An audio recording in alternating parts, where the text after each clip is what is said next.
Hello again, everybody, and welcome to our completely unprepared and hopefully not marathon edition of the Jim Cornette Experience. This is a Starcade Experience podcast today. All the angles are coming to blow-offs. They're coming to a head, folks.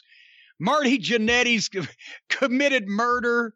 The Rock has bought a football league. Shane McMahon finally started his own fight club 20 years after he wanted to buy the UFC. And plus, we've got another installment of Wrestlers Warring Weekly on Wednesdays. And who knows what else we're going to talk about. Heels in AEW, but not the kind you're thinking about, or the kind they need. To join me in this, Hawaiian Brian, the podcasting lion, the king of the Arcadian Vanguard Podcast Network, Mr. Co-host to you, blah, blah, blah. I'm sick and tired of watching this fucking bad wrestling. Here's Brian last. You made me do this. Aloha, Jim. You just did to me what I did to you last time, or maybe it was on the drive-thru where I'm so cranky because I hate professional wrestling. It's just the worst. No, I think I'm going to start watching bowling or something. You don't. Carmine Salvino was my favorite. I just popped 6 people in the world. You apparently being one of them. I'm one of them. Yeah, it's amazing that you even know that. You don't hate professional wrestling. You hate what professional wrestling has become. Wrestling, we don't even know you anymore at wrestling. And nobody else does apparently either. Even the people you would think should. And now you see, I have almost hit the wall where I just shake my head and I'll point and laugh. And occasionally if Stacy walks through the room, I'll go, look at they're doing this on a wrestling show. And she'll just continue to take the puppy out to piss, because it's more entertaining. But you now are actively angry at the whole thing, and rightfully so. I'll get to it in my notes. I've got 72 pages of notes here, but I basically said watching this on one of these things, watching this is so sad. It's like, oh, it was during Chris Jericho's debate with his little dog Pockets.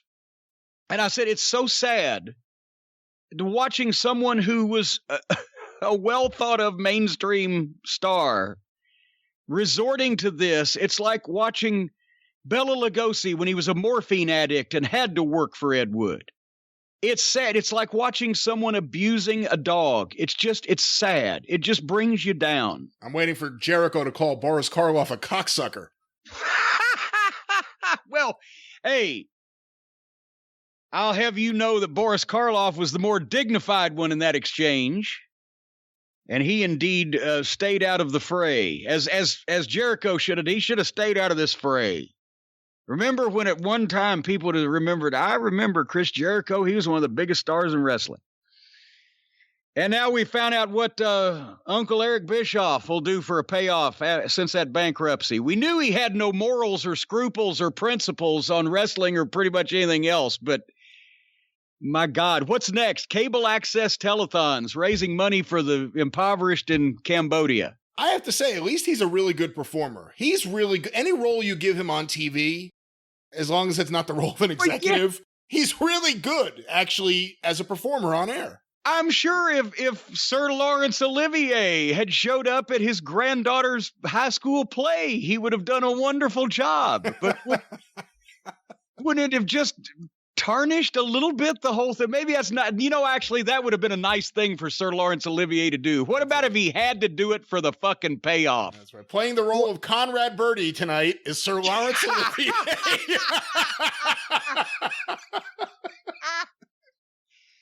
Oh, bye-bye, Birdie. All right. Anyway, this program will be a little bit jumbled today. It's going to be all over the place because I have a million notes on a million of these topics and no order given to them. I just have a bunch of papers, as you can see and hear plainly here. So, here's one I'm going to get rid of already. So, we're not going to take this in any particular order, but we'll wait for the reviews last because by the time we finish with that, I won't feel like speaking any longer. And I will just give everybody the update that the orders are flying out at Cornette's Collectibles, JimCornette.com. That's all I've been doing lately besides watching bad modern wrestling and organizing these podcasts. And if you order merchandise from JimCornette.com, you can reasonably be assuming that you will get a domestic orders in 2 weeks or less at this point. I'm staying on top of this stuff. The internationals are once they're out of my hands, they're anybody's guess, but I'm getting a 7 to 9 day turnaround right now from the time I get the order to the time it gets shipped out. So take heart, folks. JimCornette.com, open, doing business. Still not going to plug any of the products. Don't want to jinx anything, but you know what they are. And that's why so many people are buying them. Let's start right off with Marty. What the fuck is going on with Marty Jannetty? Is this a Billy Jack Haynes incident? Has he lost his faculties? Is something wrong? Or was this late at night and he had been watching a movie that he appropriated some of the plot for his own story? What happened here? I don't have any firm answers on this in terms of his faculties. I mean, there have been stories about Marty Jannetty for years. I think it's either him and the Iron Sheik that have the record for the amount of times being fired by WWE. Well, but now, in all honesty, a couple of those I don't think were deserved for Marty. They brought him back. At one time, they made him one of the new Rockers. Remember that? With poor old Al Snow, who had been doomed from the start when they made him Avatar and he became Leif Cassidy. That one, but I've worked with Marty. Marty worked for me, went on the Super Bowl of Wrestling in Smoky Mountain, which is where he ran into Shawn Michaels again, and that's why they hired him back. Shawn, I think, said something like, I saw Marty. He had a great match with Al Snow. Matter of fact, that's where they both got a goddamn... Yeah, he replaced another murderer. All right, quit now. That was supposed to be Chris Benoit. But that was the thing. Al Snow and Marty Jannetty had like a 30-minute match that night, just tore the house down. Great fucking work. And they both got hired and never had a good match again in the WWF. They got hired off that match and didn't have another good one ever because they weren't given an opportunity. But anyway, a point I was making is Marty was wild and one of the rockers. They were living the rock and roll lifestyle back in the 80s, but I never had an issue with him. I don't know him that well, haven't seen him in ages and ages, but he didn't used to come off to me as a person who was nuts. So I guess I'm assuming that everybody knows what happened. And we should backtrack on this because some people it might not be their week to watch old Marty and see what he's up to. I wouldn't assume everyone knows what happened because it's still a fluid story. It's still a fluid story. I think it's more solid than fluid. I think it's number 2 instead of number 1, to be honest with you.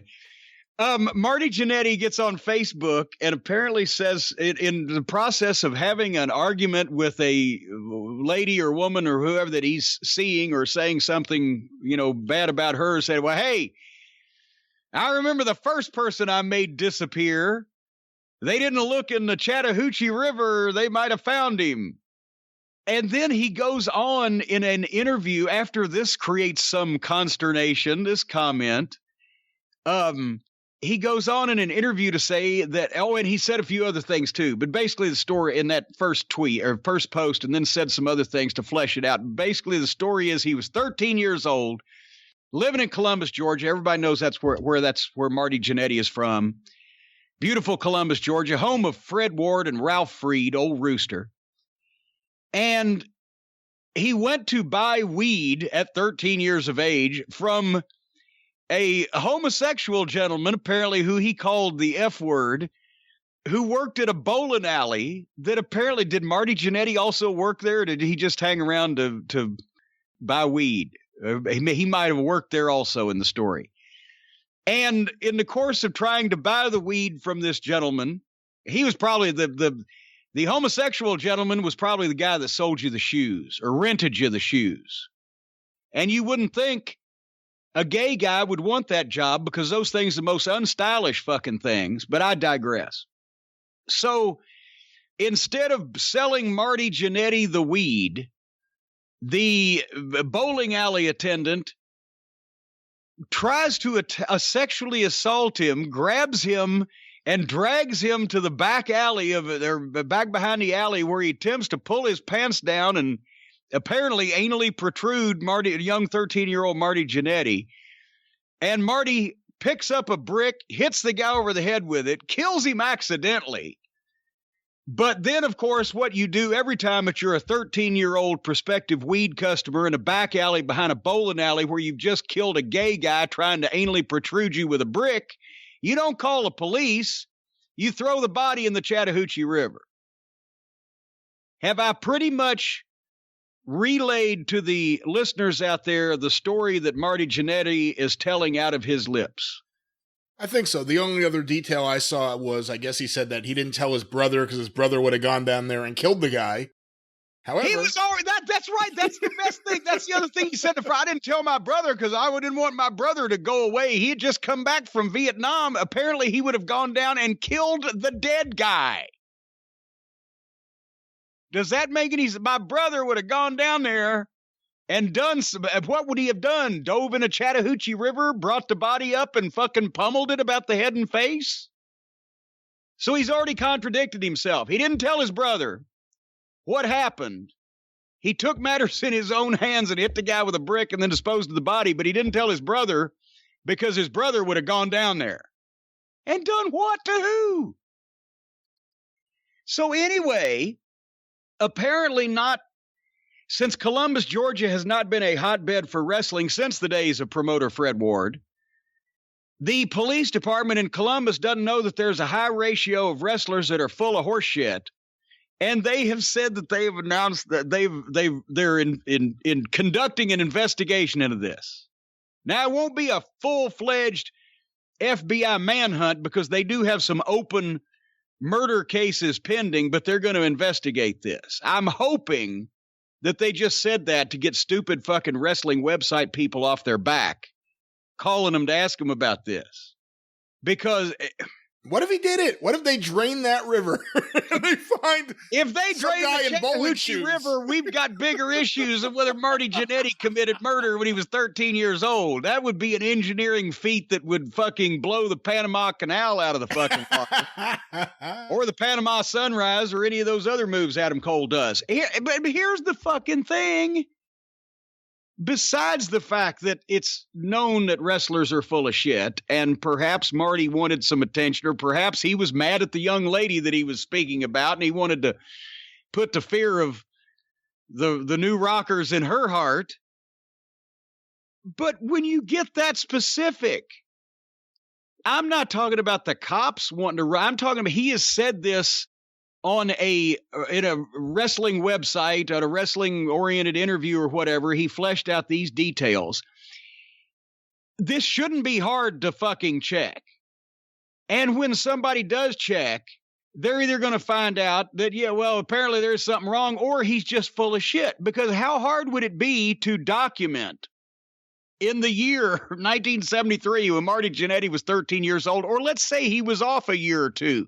Let's say anybody from 1971 to 1975, did anyone working at this particular bowling alley suddenly one day disappear and never show up again? Did anybody call and complain about same? Any family members? Hey, have you seen Clem? We haven't seen him in about 6 months or so. We were wondering if he was still at work. I haven't seen him since he was selling weed to that 13-year-old kid. Yeah. With the really good super kick. That kid. And so that should not be hard to chase down.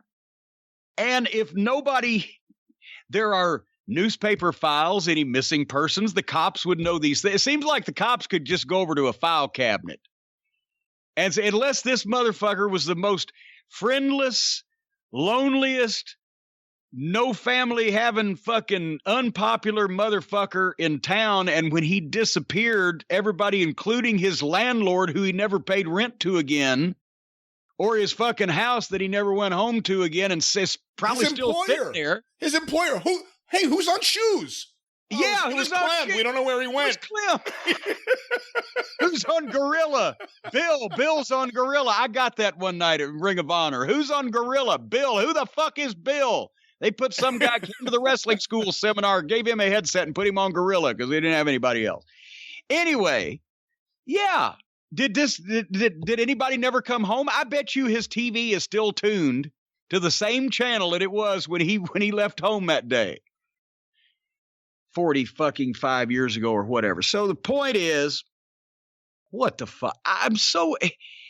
And this is supposed to be my generation. I'm taking up for these guys, not specifically, but in the generation of these guys like Marty, as being the fucking people who knew what the fuck was going on in the wrestling business, and then they come out and be completely fucking lunatic in a completely different way. If they determine, which more than likely they would, that this was a made-up story, that there was no teenage murder mystery with a young Marty Jannetty, should there be charges filed against him? He's wasting police time. Well, no, by concocting this story, and they have to go research it now. He's not wasting police time. He said something to somebody he's mad at on Facebook. And then the wrestling websites picked it up in the headline, did Marty Jannetty just confess to committing murder?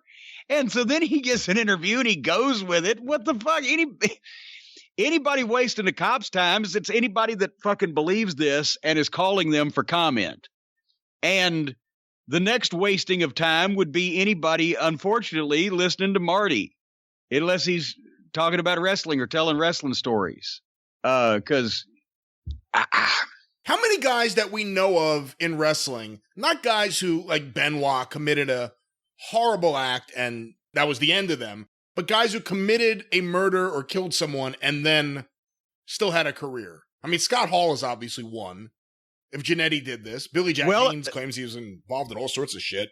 Well, I was about to say, but there was a story about Billy Jack actually spending time in prison early on, even before he got in wrestling, for getting in a fight with a guy and hitting him too hard, which is why I was told he was always, back in those days, very calm and polite and soft-spoken and didn't even squeeze your hand very hard when he shook your hand. But, he was very, laid back. But, I mean, there have been, New Jack said he had a few justifiable homicides. I've never seen documentation of that. Now he denies it. Now he denies it now. Yeah. Didn't he just say it on Dark Side of the Ring? I just saw an interview with him on Vlad TV where he said the opposite. That it was the boys who kind of started that rumor and sent it around, and he just... I'll tell you who started that rumor with me. His fucking lips. His lips started that rumor with me. All right. Anyway... I don't. Bruiser Bedlam's transgressions occurred after he had quit wrestling. For the record, Bruiser Bedlam tried to blow up a police station. I mean, that's a whole nother league. That's incredible. Well, but I mean, he was accused of being involved in murder. Also, I still believe he never actually killed anybody. He probably was around at the time things happened, but nevertheless, that's a good trivia question. Who else killed somebody? Do we want to count Sam Shepard? Oh, very good. Very good. We don't know whether we can count Dr. Sam or not. That's a tricky one.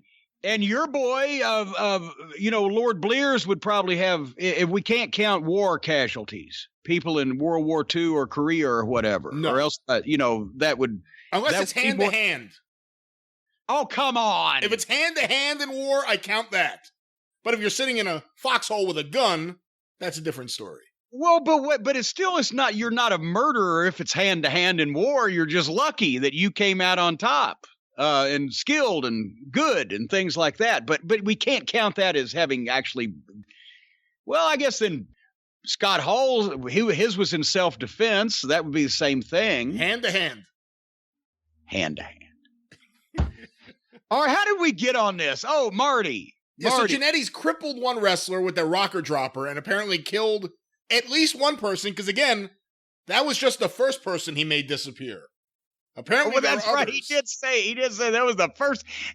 Now, the third time I met the Loch Ness Monster, I noticed that dead body floating down the Chattahoochee River was really 8 stories tall and a lizard from the Proterozoic era.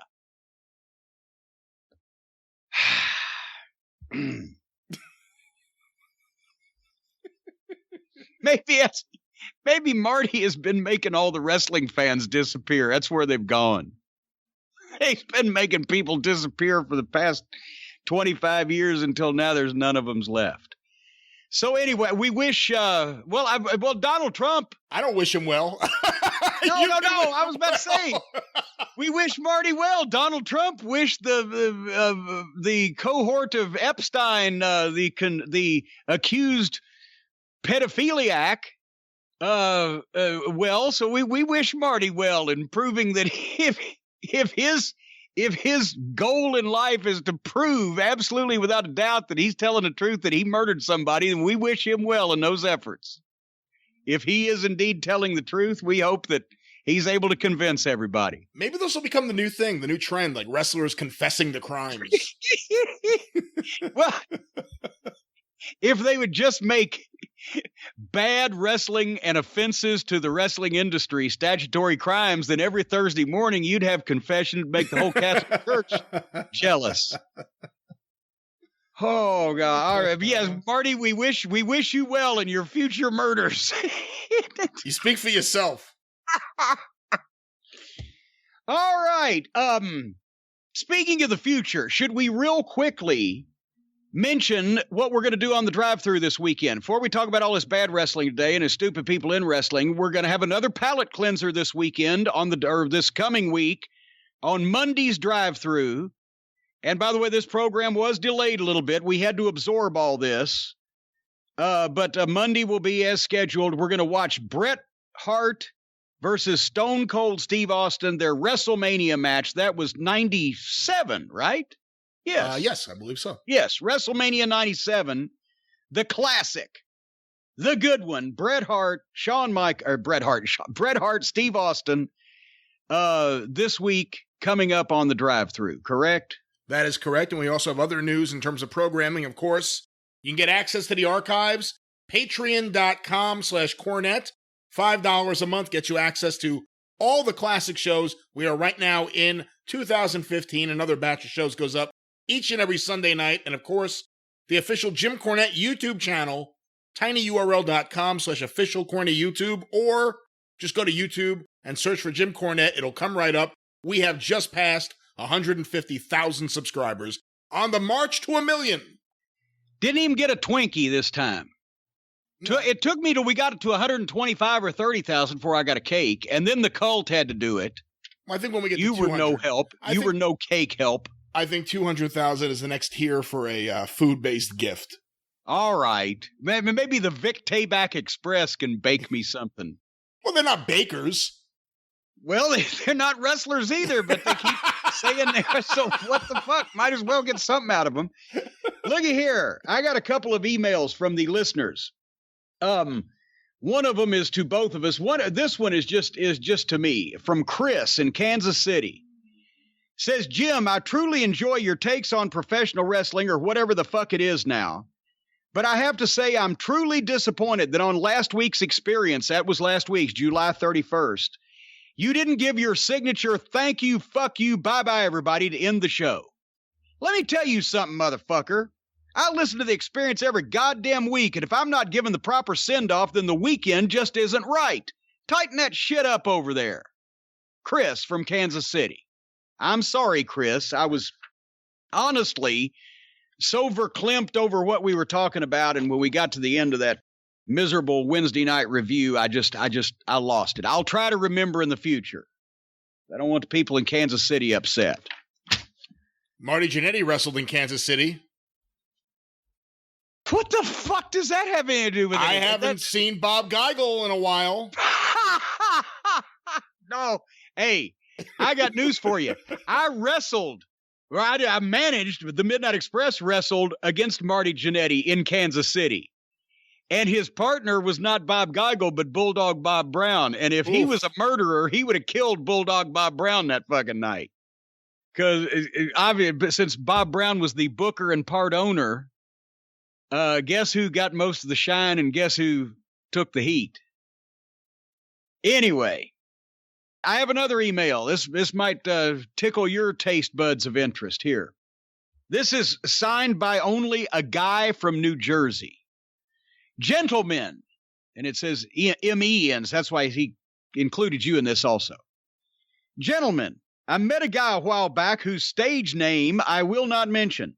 But anyway, we engaged in conversation, And I mentioned that I'm a former independent wrestler from New Jersey.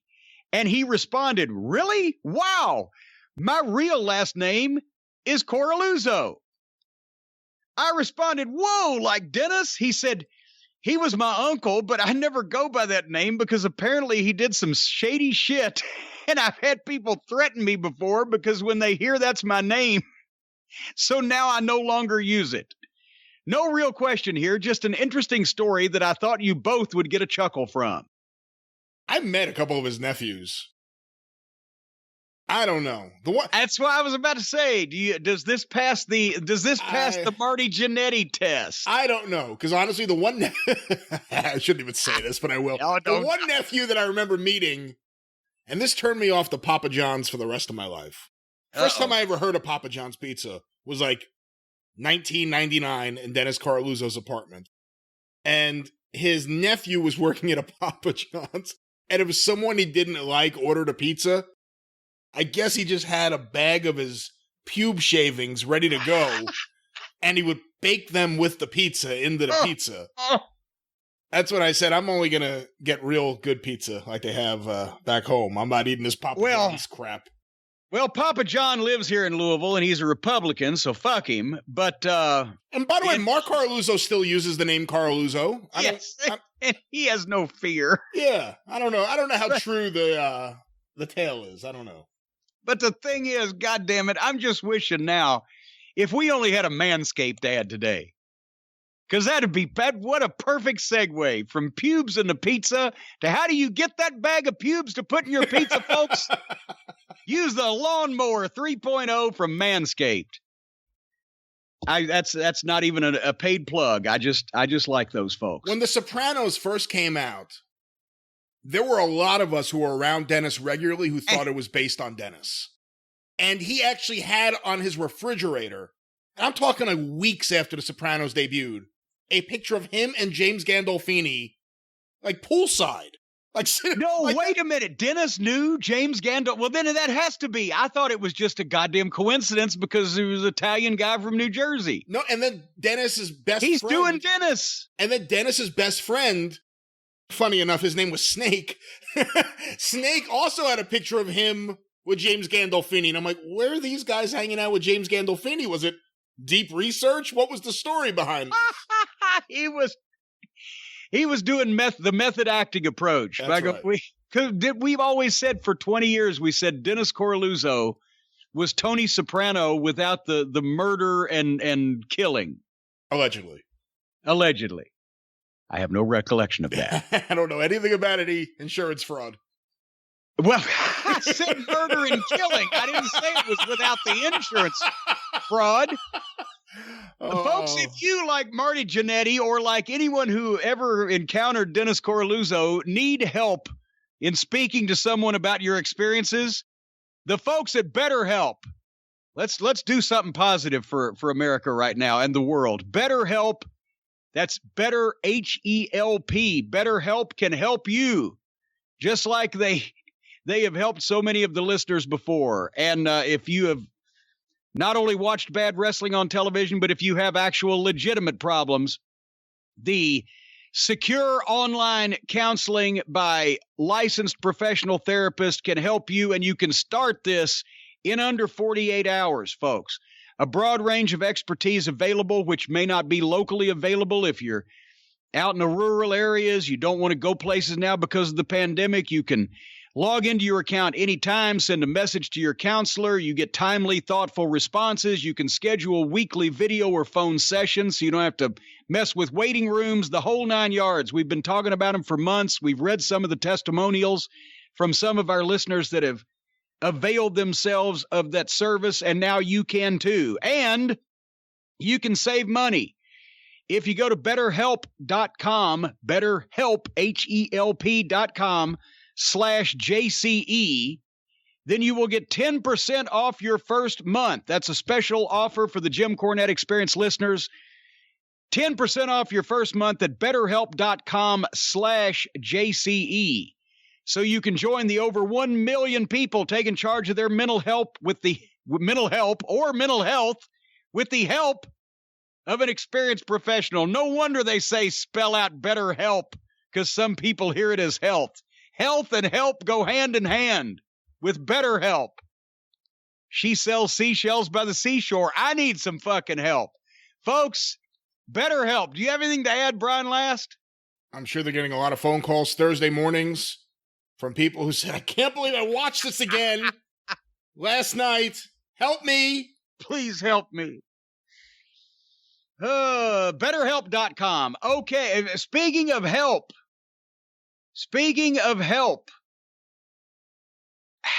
Shane McMahon, I've said this many times. I like Shane. Shane is my favorite McMahon. Shane's a heck of a guy. Balls of steel. What an athlete. Nice guy. Conversational. You know, he really, he comes off as very nice. He got a nice family. Nice. I met his kids a few years ago. I was down there for WrestleMania, the Hall of Fame thing. But goddamn, he wanted to buy the UFC 20 years ago before Dana White put the Fertitta brothers together to do it. I've told you this, right?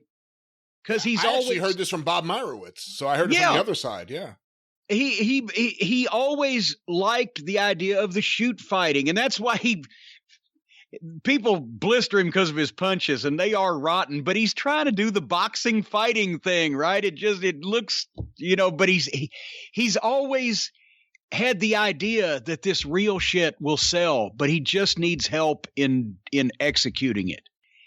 And I don't know why. As a matter of fact, I wrote the notes that I wrote on this thing. I will try to explain at the top what I think of. What is it, the Underground Club or Raw Underground or the Fight Club or Raw Underground? Who was in this movie? Yeah, it's been so long ago. I can't remember who was in the movie. There were several people in there that I did not recognize, and then of course there were some recognizable names. No, I mean in the movie, the Fight Club. This is what they stole it from, right? Fucking movie's 20 years old. Brad Pitt, Ed Norton, Brad Meatloaf. Pitt. Yeah. That's what I was thinking of, Brad Pitt. Blah blah blah. But anyway, that's what it's based on, right? Because I don't even remember seeing the movie. It's been 20 fucking years. But I get the vibe, and I've seen it in the past. I get the vibe that that's the thing. They go to the Underground Fight Club. That's what they're trying to do here, right? I think it's that with dancing girls. I think it's part that, and I think clearly it's been influenced a bit by, there were some indie shows run. I think it was called Josh Barnett's Bloodsport. I saw some clips of a while back where it was shoot-ish matches in a ring with no ropes, which is the exact look of this. Okay, but I guarantee you if Josh Barnett did it, it probably looked a whole lot fucking more real, to be honest. It looked a lot better than this, yes. But this was like, and I guarantee you Vince chimed in, well, we got to have dancing girls, pal. That's good shit. Because he was the most important thing to him on Shotgun Saturday Night, 3 years ago, were the dancing girls in the cages at the goddamn, what was that nightclub up there in New York? They did the first, Webster Hall. Why do I know that? We had to go down there and do a site survey. Me and Bruce and Vince and everything. And I'm like, how the fuck are we going to have wrestling in this dark fucking small and the catacombs and the catwalks and everything? I'm like, what the fuck's a wrestling show going to look like in here? And I found out. But and of course, Shitstain loves the whole dancing girl thing. Didn't he have dancing girls in cages in fucking the early days of TNA?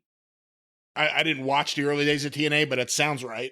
Yeah, well, I was hearing written descriptions of it, along with midgets beating off in trash cans or whatever. That was what he was known for, was dancing girls in the cages. And I'm not kidding. In the early days of TNA, Shitstain did that. The point is, all people named Vince apparently love the dancing girls in the cages, but in this case, they cut the fucking dancing. They're in a warehouse with regular lighting, and just a bunch of junk everywhere, and people beating on the ring with no ropes. And then all of a sudden, there's a shot of the dancing girls in what looks like a club under purple lights for 2 seconds, for no apparent. And they're dancing even though there's no music playing. They're just gyrating and writhing. They look sort of like fucking Kenny Olivier on his way to the fucking ring, gesticulating and finger pointing, except they looked a little better than Olivier, I must honestly admit. So I saw the highlights of this. I didn't watch it as it happened. But Shane was all jacked up at the start of the thing, and I was hoping he'd calm down instead of trying to do running commentary over the whole thing, which he did toward the end of it. As it went on, he calmed down a little bit, and then the other guys were talking. But they couldn't do this for Dan Severn or Ken Shamrock or Kurt Angle or Steve Blackman, but they do it for Daba Kato? The fuck was it? And then that's what I was. That name has been stuck in my head ever since Daba Kato. And he looked like, the fucking redheaded stepchild of the Samoan family, where he kind of looked like a Samoan, but he didn't. Why did they go out of their way? This is my thought on this concept. Raw Underground, where anything can happen and there's no rules and it's so dangerous. Did you see how the matches end? Well, yes, but as soon as somebody gets knocked down, oh shit, stop it. There's no rules and this is dangerous, but goddamn, we don't want anybody to get hurt. Yeah, Shane just gets in there and goes, that's enough, that's it. That's enough. He's had enough. I've seen guys fucking fly off the goddamn Titantron through tables head first on Raw. And they get up and continue the match, but this guy takes a knee to the head and fucking he's down for a second. And Shane says, no, that's enough. But that's the thing. The WWE as a company, why do they go out of their way to tell us it's all fake and it's all entertainment and it's all scripted and they're playing characters and all the other things they say? And then every time they try to juice things up or get interest or sell tickets or plug a big pay-per-view back in the day, or now it's just get the ratings up for the rights fees or whatever. They try to do something that's purportedly real because everybody knows that will sell more tickets. And then they don't know how to make it look real when there are ways that you can make this shit look real. So that is why the logic of this whole, not only the whole industry now, but the WWE in specific drives me completely batshit bonkers out of my fucking mind. They go out of their way to tell us it's fake, except when they need to draw money. And then they, along with everybody else, acknowledge and recognize that the things that draw money are the things that people believe are real. So they try to do worked real shit and don't make it look real. Am I missing something? No, I don't think you are. So we now know what real MMA looks like. And they have guys, as we will see in a second, that have competed in real MMA. I'm not going to shit on this whole thing because there's a positive to this I'll get to in a second. But they came back from one break, and Shane welcomed us back, and the girls were mad at each other. The dancing girls who are dancing even though there's no music, just a little pulse in the background. Boom, boom, boom, boom. Sort of like the telltale heart. Maybe the fucking guy's buried under the warehouse. And then fucking Shane says maybe the girls can fight next week. And I guarantee you that'll never be referred to again. And then Erica the Viking Raiders beats somebody up. But then here comes MVP and the Hurt Business. Okay. MVP did a good promo job here. I like the Hurt Business. That's kind of a cool name for his little stable. They come in and take over the show that's been on the air for 10 fucking minutes. Did you notice this? And then Shane says, okay, we're going to come in and fucking radically take over this show that has never been seen before 10 minutes ago, but now we're going to take it over. Okay. But then Bobby Lashley beats the shit out of a guy, which is good because Lashley's the real deal. And I can't believe it's been 15 years since he was in OVW. And he had already had an MMA career and been in the service by then. So I'm thinking he's in early to mid 40s and looks like $1 million. How old is Shelton? I'm going to get to that. Then MVP takes his jacket off and then more girls. Every time someone I guess they want to cover cuts. They just do a cutaway, a B-roll, more girls. They jerk the littlest guy in and MVP beats him up. That was pretty good. And then he introduced Shelton Benjamin. I will now spend 5 minutes or so raving about Shelton Benjamin and how that they've taken this long to figure out how to do something with this fucking guy, or why to do something, or just to do something. Shelton was in OVW with Brock. He came in 2001, and he had already graduated college and been assistant wrestling coach at Minnesota, he was one of Brock's coaches. And so I can't remember how old Shelton is, but he's every bit of 45, and he looks as good as he ever did. And it's not bullshit when other people have said, Jim Ross has said, other people have said Shelton, pretty much any time he's ever been in the WWE locker room, he was the best athlete there. The best all-around pure by the definition of the word athlete, he's a better athlete than Brock Lesnar. Brock Lesnar's a physical fucking freak, and he used that size and the way that he could move it, but his wrestling technique was not as good as Shelton's, and nobody's cardio as good as Shelton's, and Shelton's balance, plus Shelton was a wrestling fan from South Carolina, Orangeburg, and grew up watching the biggest stars in the business as a fan, and he knew what shit was supposed to look like, and he was brilliant instantly, which is why I teamed him and Brock up. Not only could we tell the story about them being teammates and et cetera at Minnesota, but also because somebody had to have the rest of the match so that Brock could get a tag and come in and make a comeback, because he was drizzling fucking boring shits when he first got started. But Shelton had something, and he could also sell believably. He never worked out. He came to every wrestling practice. You couldn't blow him up, but he ate McDonald's and junk and, didn't do any type of workout and was ripped naturally and in that shape. And I remember, God, it's been less than 10 years ago, that I as a matter of fact, when he was in Ring of Honor, which was like 8 years ago, he came to me, he said, I'm getting old. Started having to work out once in a while. He's a fucking freak, but his work has always been tremendous, and what a great guy. The only flaw in his game was his promos, which, to be honest, now, viewing with today's eyes, when everybody just recites monotone bullshit that they've rehearsed, Shelton's Mr. Personality. His promos automatically look 5 times better 15 years later because everybody else is so much worse.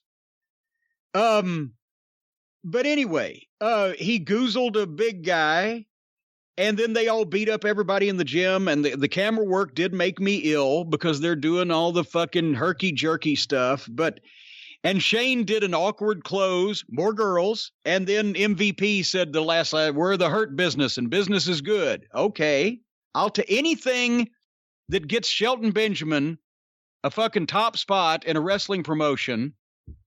I'll fucking go along with it. But there's so many easier ways, especially with some of the talent involved, including Lashley and Shelton, that are legitimate. They're just, you need a better host than Shane. Shane's not a TV host. I love the guy. The guy's a great guy. He's very intelligent. It's just some things some people can't do, and Shane is not a TV host.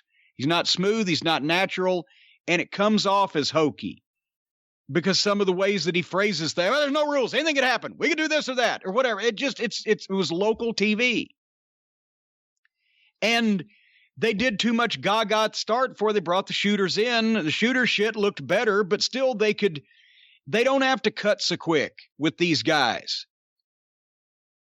I've watched Dan Severn. I've watched Ken Shamrock. I've watched a number of guys work shoots that you could shoot with one camera and you couldn't see through it. And for the purposes, and it doesn't need to be 20 minutes long, that would be boring, but for the purpose of this exercise, to have these guys who could really do it go in and stretch somebody and sugar them in a fucking minute and just concentrate on what they're doing instead of the fucking artsy-fartsy camera bullshit would make it look more legitimate. And you could have the strippers or the dancers or whatever. They were PG rated. I've never seen strippers so fucking covered up. So I don't know what they were, but they didn't need to be there, and it distracted. And why did they have purple light, but everybody else was just standing in a warehouse? It's the TV end. The TV studio up there gets a hold of things, tries to dress it up with their fucking ideas that are sometimes better left unsaid. One person, Dusty Rhodes, Eddie Graham, Bill Watts, fucking somebody could have walked in there and told me and told everybody this is exactly the way we're going to do this, exactly the way we're going to shoot this. You're not going to be able to see any holes in it, and these guys are going to get over. But when you let the TV studio do their thing and fucking somebody else chimes in, and there'll be dancing girls. Who gives a fuck? If they're not naked doing a goddamn Tijuana donkey dildo show, I don't give a fuck, because I can see that for free on the internet. Don't get in the way of my fucking wrestling. Anyway, that's so I hope to fuck that they will use this to just get the hurt business in the ring somewhere and start hurting people that we know who the fuck they are, instead of this off-brand Fight Club fucking blood sport rip-off, whatever the fuck it is. What do you think about the fact that this apparently is a response to less people watching Raw than ever before, that they're losing viewers each and every week? They saw this as a response to get attention. What do you think of that? That shows how fucking lost they are. This was not going to get attention unless it was completely different and believable and legitimate. And haven't they been doing one of the McMahon offspring comes in and tries to take over the company for the past 25 years now? And I'm not knocking Shane, but do you believe that he's suddenly being a subversive and gonna fucking do all that? And it was still obviously not real. This was not done like a sport. It was done like a movie. They keep trying to do things that are supposedly real to get attention, but they don't do them where people would believe them. People ain't gonna, if you just interrupt Raw with, oh, and here's a movie. Nobody's gonna give a shit either, because they don't watch Raw to watch a movie. It doesn't make sense. And it wouldn't be that hard to do something legitimate. The fucking snake pit, there's the goddamn gimmick. The snake pit match that they did with Riddle and fucking Whoosy Whatsy. On NXT, we said Thatcher. That was a Thatcher. Thank you. That was an updated gimmick that's perfect for guys with MMA backgrounds. It's like an updated Hell in a Cell thing. It's not so stupid like the Elimination Chamber with the plexiglass panes and the multiple people and a hat on a hat. It's two fucking badasses can go in this thing and use the contraption. They can't get in or out, but they can use it in a variety of ways. We said that was cool.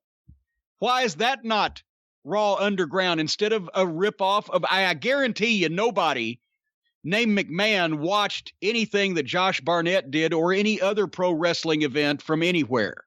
Maybe some of the fucking comedy writers saw it, and being that they're not athletes themselves, nor do they have any idea how to fucking do anything related to a shoot, they didn't grasp all of it and just took away certain aspects of it. But nobody named McMahon watched anything of any kind, pro wrestling related, Josh Barnett or otherwise, to do this. They're doing a movie. And that ain't it.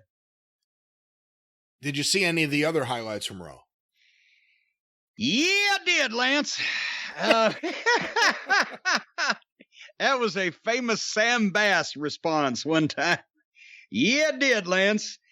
Nia Jax, I have here, has apparently now become a heel, not only to the internet wrestling community, but also on television. This is correct, right? Because she's now mad at poor old Pat Buck. Pat Buck was in OVW here for a while after I was gone, so I didn't get to know him at the time, but then I run into him afterwards because he went back to New York, opened up a a promotion up there and has trained a number of people. He opened the whole thing. He told me after the OVW setup, the arena and the training program and whole 9 yards. Now he's a producer for NXT, and apparently he's the one, because I didn't see the backstory to this, but he's the one that announced to Nia Jax that she was suspended before. Was she suspended because her feet were made out of potatoes, or what was she suspended for? I don't even know. She was probably suspended for fucking hurting half the roster. But anyway, so they were gathered together in the ring, her and Pat Buck, so that she could nominally, this was the reason, so that she could apologize to him for things that she had said and done, right? And then she proceeds to give, and I've never met this woman, and I don't take any pleasure in knocking her, because she's not doing anything goofy or stupid or wacky or funny or phony or whatever to mock the wrestling business. She's just not real fucking good at it. And I don't know if this was, the promo was robotic and monotone. It was Sable-like in its delivery, almost as completely bereft of feeling or tone or inflection as something that the Sable Stepford wife would have uttered out of her udders in days gone by. Is it just that they make her memorize this and recite it? Could she talk better if she was saying something off the top of her head on her own that she would say? Is it the writing, or is it just that she speaks like that? And then she did the goddamn thing. I hate this. I don't know if I've ever said this before. It's a pet peeve of mine, and wrestlers everywhere do it. She said, "You verse me. You verse me." To Pat Buck, "You verse me." It's fucking Versus. Versus. There was a TV network named after it. Versus. Joe Frazier versus Muhammad Ali. Stone Cold Steve Austin versus The Undertaker. It's not Nia Jax verse fucking Pat Buck. And I've heard all kinds of wrestlers say that, and it sounds so stupid when somebody in a combat sport that fights for a living does not know how to pronounce the word versus. But I digress. After the cringeworthy promo by Nia Jax, Pat Buck is good talent in the ring. As we've already mentioned, this material was blech, and he didn't get a chance to say much until finally he just said, "Fine, if you're going to act like this, you're suspended without pay." And when she pulls his jacket down to trap his arms at his sides and headbutts him and knocks him colder than a banker's heart.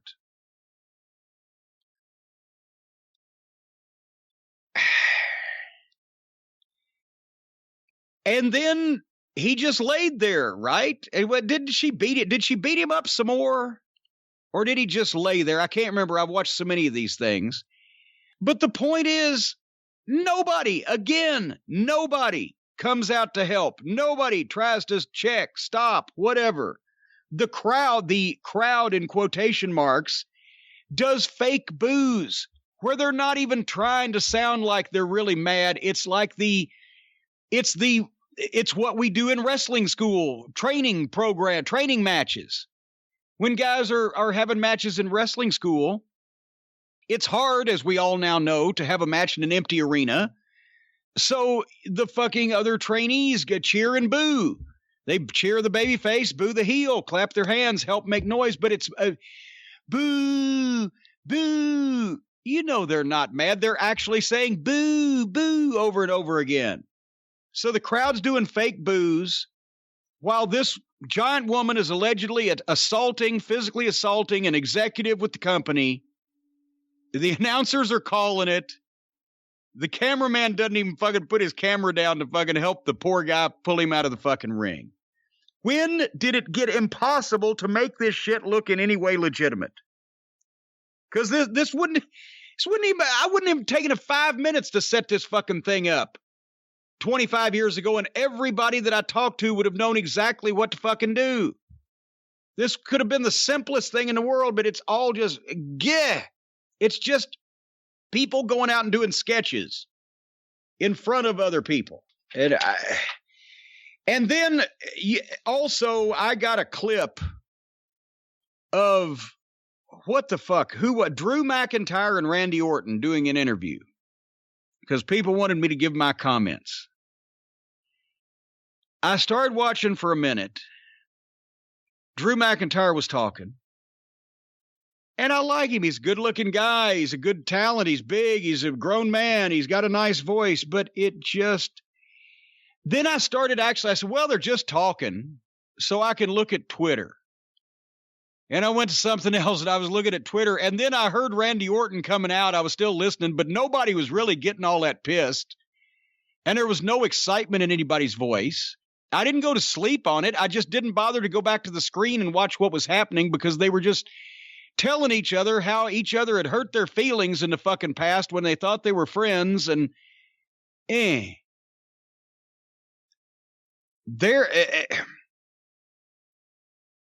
just the nicest promo to everybody, saying cutting things in a very bland, reasonable way.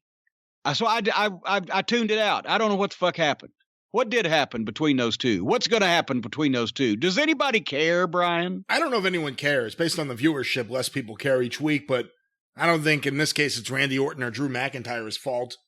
I've said it before, Drew McIntyre is the guy who got screwed by the pandemic more than anyone else in wrestling. Yeah. More than anyone else, because he's really talented, really good in the ring. He can talk. It's hard to do, I guess, for some of these guys, a fired-up promo when your promos are scripted, and also there's no actual audience there. It's a bullshit audience. I don't know. I can do a pretty fired-up promo on a motherfucker in a goddamn phone booth if I have to, but they're not allowed to. They're telling them, I guess, to say all this shit, this flowery, long-winded, complicated backstory of all of their conflicts that they've had. And I just didn't feel any fucking life or emotion in the tone of their voice to the point where I wanted to fucking pay any attention on that promo is what it was. Did you see the clip of I don't know what to call it, the new faction? They announced on Twitter that there was a new faction debuting on Raw. And then we got this video. Luckily, they knew in advance to announce it on Twitter. This bizarre Molotov cocktail throwing video. What did you think of that? Did you see it? Well, yes. At first, I thought they announced the new faction debuting, and then it was MVP and Lashley and Shelton, guys that had been there. But then when I saw that wasn't the new faction, because I thought that's a bit of a letdown, even though it's a great group, it's guys that have been there and talking new faction. The new faction is 5 guys dressed like ninjas screaming at the top of their lungs to make sure that the microphone on the security camera, many of them don't actually have audio, but nevertheless, picked them up while they firebombed the generator at the TV taping. And that was the sum total of their appearance on this program. Was that 55 seconds or whatever where they firebombed the generator in the parking lot? I think that was it. I didn't see anything else. I didn't watch the show. I just saw clips after the fact. Okay, well, point is, here's what it was, folks. The new faction debuted. They said, oh my God, something's going on outside or whatever, and there's security camera footage in the parking lot of 5 guys dressed in black outfits like ninjas, lighting a Molotov cocktail and throwing it and firebombing, setting on fire the generator. Boy, these guys, they're going to fucking...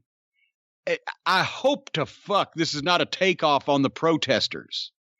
And Vince is going to be all goddamn Republican, like that it's the protesters that are at the problem, not the police force and the government that's beating on them and shooting them and murdering them in the streets.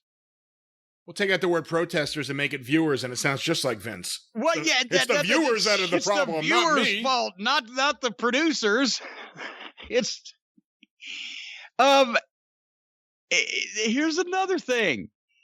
I don't know how many people out there watching at the time have ever been involved in television production, but I invite anybody to go back and watch this. This fucking generator is sitting in the back corner of a parking lot with one cable run to it as far away from anything that could be set on fire. I want anybody out there. I double dog dare you Triple dog dare you. Go to a television production and find a generator standing alone by itself that far from any fucking thing else.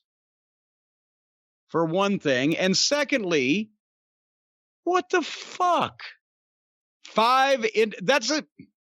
On one channel, they got 5 or 6 interchangeable, indiscriminate guys in hoods as part of the dork order.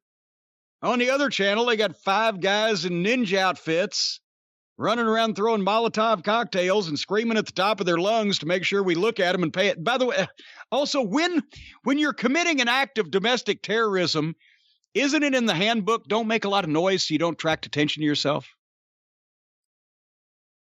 Or is it in the handbook, scream at the top of your lungs so everybody's looking at you when you're breaking the law? Well, you have to make sure the camera picks up your audio, of course. But then you couldn't tell what they were saying. Yeah, get it. Yeah. So that's part of my life I'll never get back. I'll tell you what, though. They missed a golden opportunity.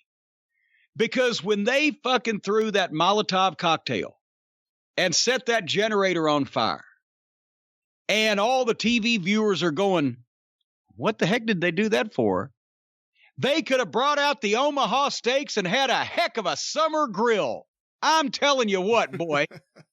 If they'd have just brought out the Omaha steaks and they'd have had a grill over the top of that open fire, and not only could they have brought out the Omaha steaks, we're talking burgers, we're talking jumbo franks, the whole 9 yards, fork tender filet mignon, smoky sweet bacon.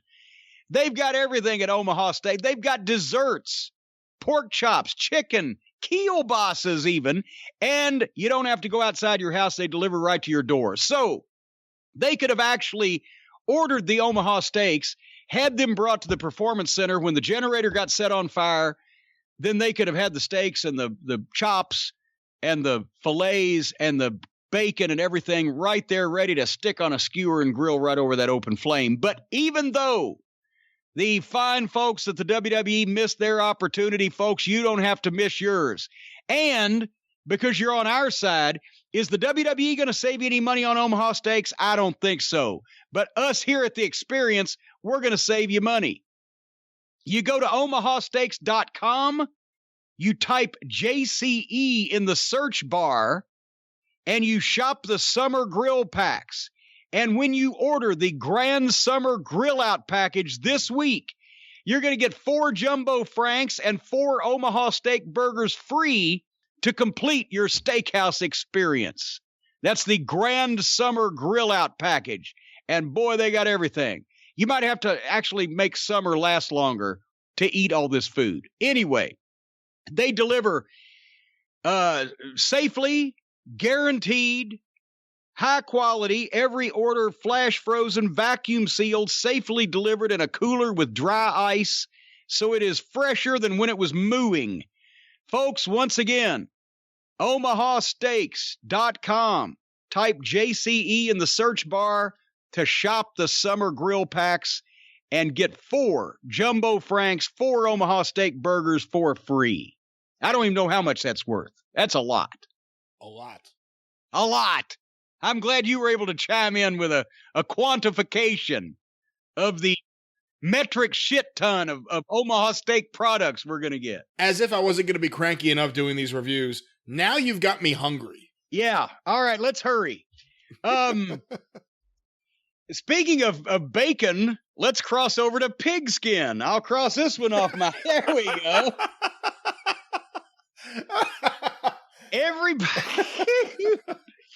Everybody's going to think I'm crazy. Well, they already do. But I thought that Vince McMahon trying to do the XFL again was crazy, and it was never going to work. And why the fuck? And he's 75, and can't he just keep his money or give it to his kids or whatever? But now I think it's going to work. I think they can make something out of this. And for $15 million, didn't Vince spend $200 million? Well, he committed to spending $200 million. He's trying to get out of all those bills, right, with the bankruptcy.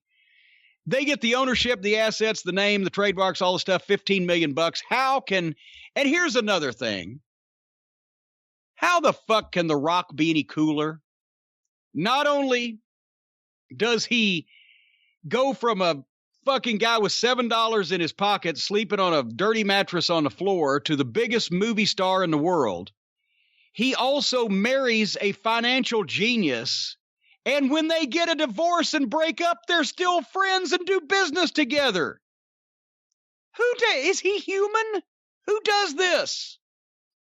He's literally, I think The Rock is a space alien.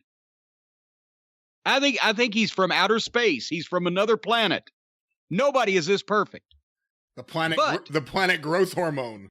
God damn it. How dare you? But anyway, I think this is good. Because look at this. Not only is The Rock the biggest mainstream movie star in the world and a huge name, he's a great guy. Everybody loves him. Nobody says anything bad about him. He succeeds in everything he does. His wife apparently is sharper than a fucking tack. She's in all these big business fucking deals. He's a former football player, so he's not gonna.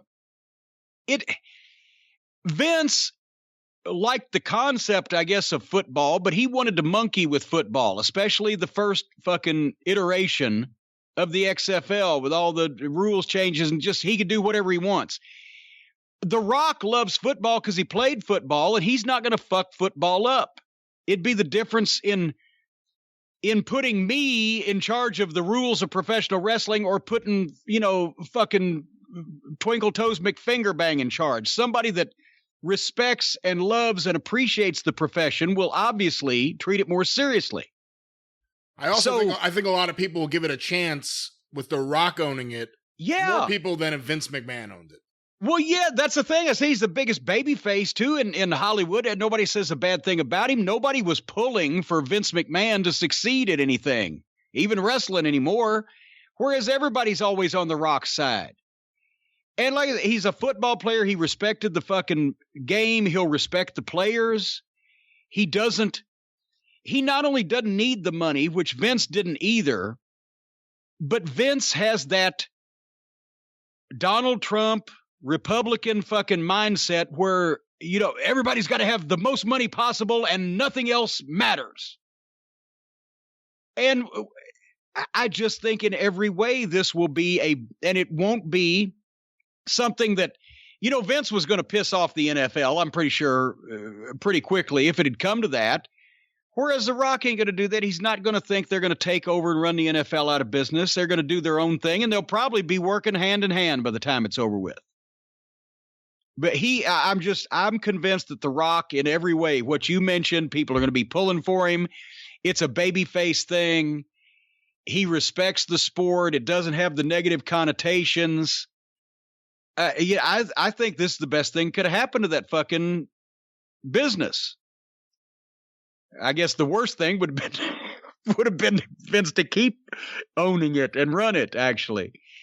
But who would have thought? And then Rock had to clarify that his wife, it was her idea because everybody was leapfrogging her. She's the first female owner of a major sports franchise, but isn't he the first black owner?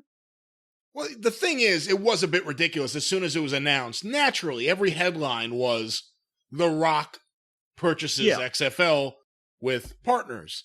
And she got, I guess, upset. How come no one's mentioned me in these articles? Because you're not The Rock. Because you're not The Rock. You were married to The Rock. You're partners with The Rock. But you are not The Rock. But I could see where she would get pissed if it was her idea. But yeah, that's still, and hopefully, but I'm sure she knows that down deep that the reason why people give a fuck is not because Danny Garcia purchased the XFL, but because The Rock purchased it.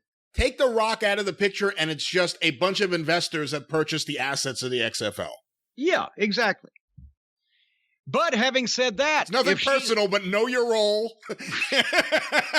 Hey, Brandy.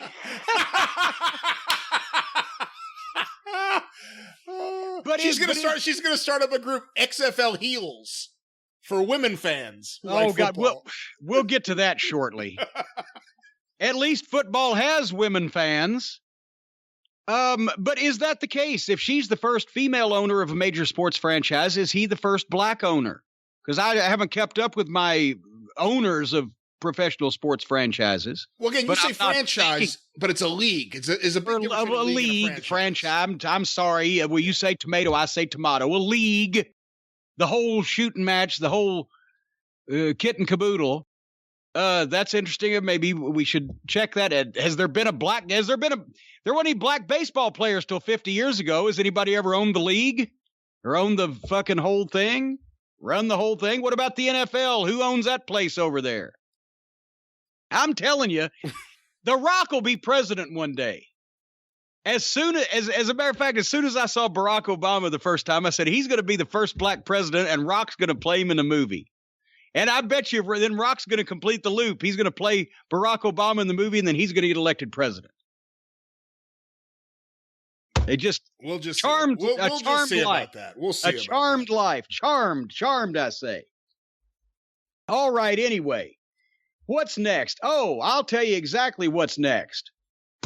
Before we go into the TV reviews, I must make mention of another email here.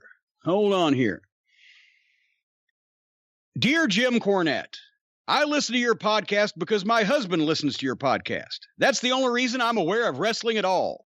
I started following WWE about 5 years ago because it started being on in the house, and I've since been showed some matches from the Attitude Era, so I'm aware of the hollowed out husk of a glitter-coated turd it's become. When I heard you two talking about Vince McMahon writing scripts for the wrestlers and overproducing the show, it reminded me of the John Horner and Dirk Diggler characters, who, if you haven't seen Boogie Nights, are respectively a porn producer and actor from the 70s who refused to pivot from film to video because they actually believe they're artists. Anyway, it made me think of Vince trying to make wrestling something it's not, completely misunderstanding why people are watching, and failing to exploit the strengths of his own medium because he fundamentally, on some level, doesn't really respect his own profession. I just kind of thought that was interesting. Where else are you going to have Vince McMahon and Dirk Diggler compared with each other? Who's Dirk Diggler? Hogan? Like the top star who then flames out and then comes back years later to be recreated? But wait a minute. I heard that Terry Bolle's penis under oath was not really 12 inches long. Brock Landers. Was that his name?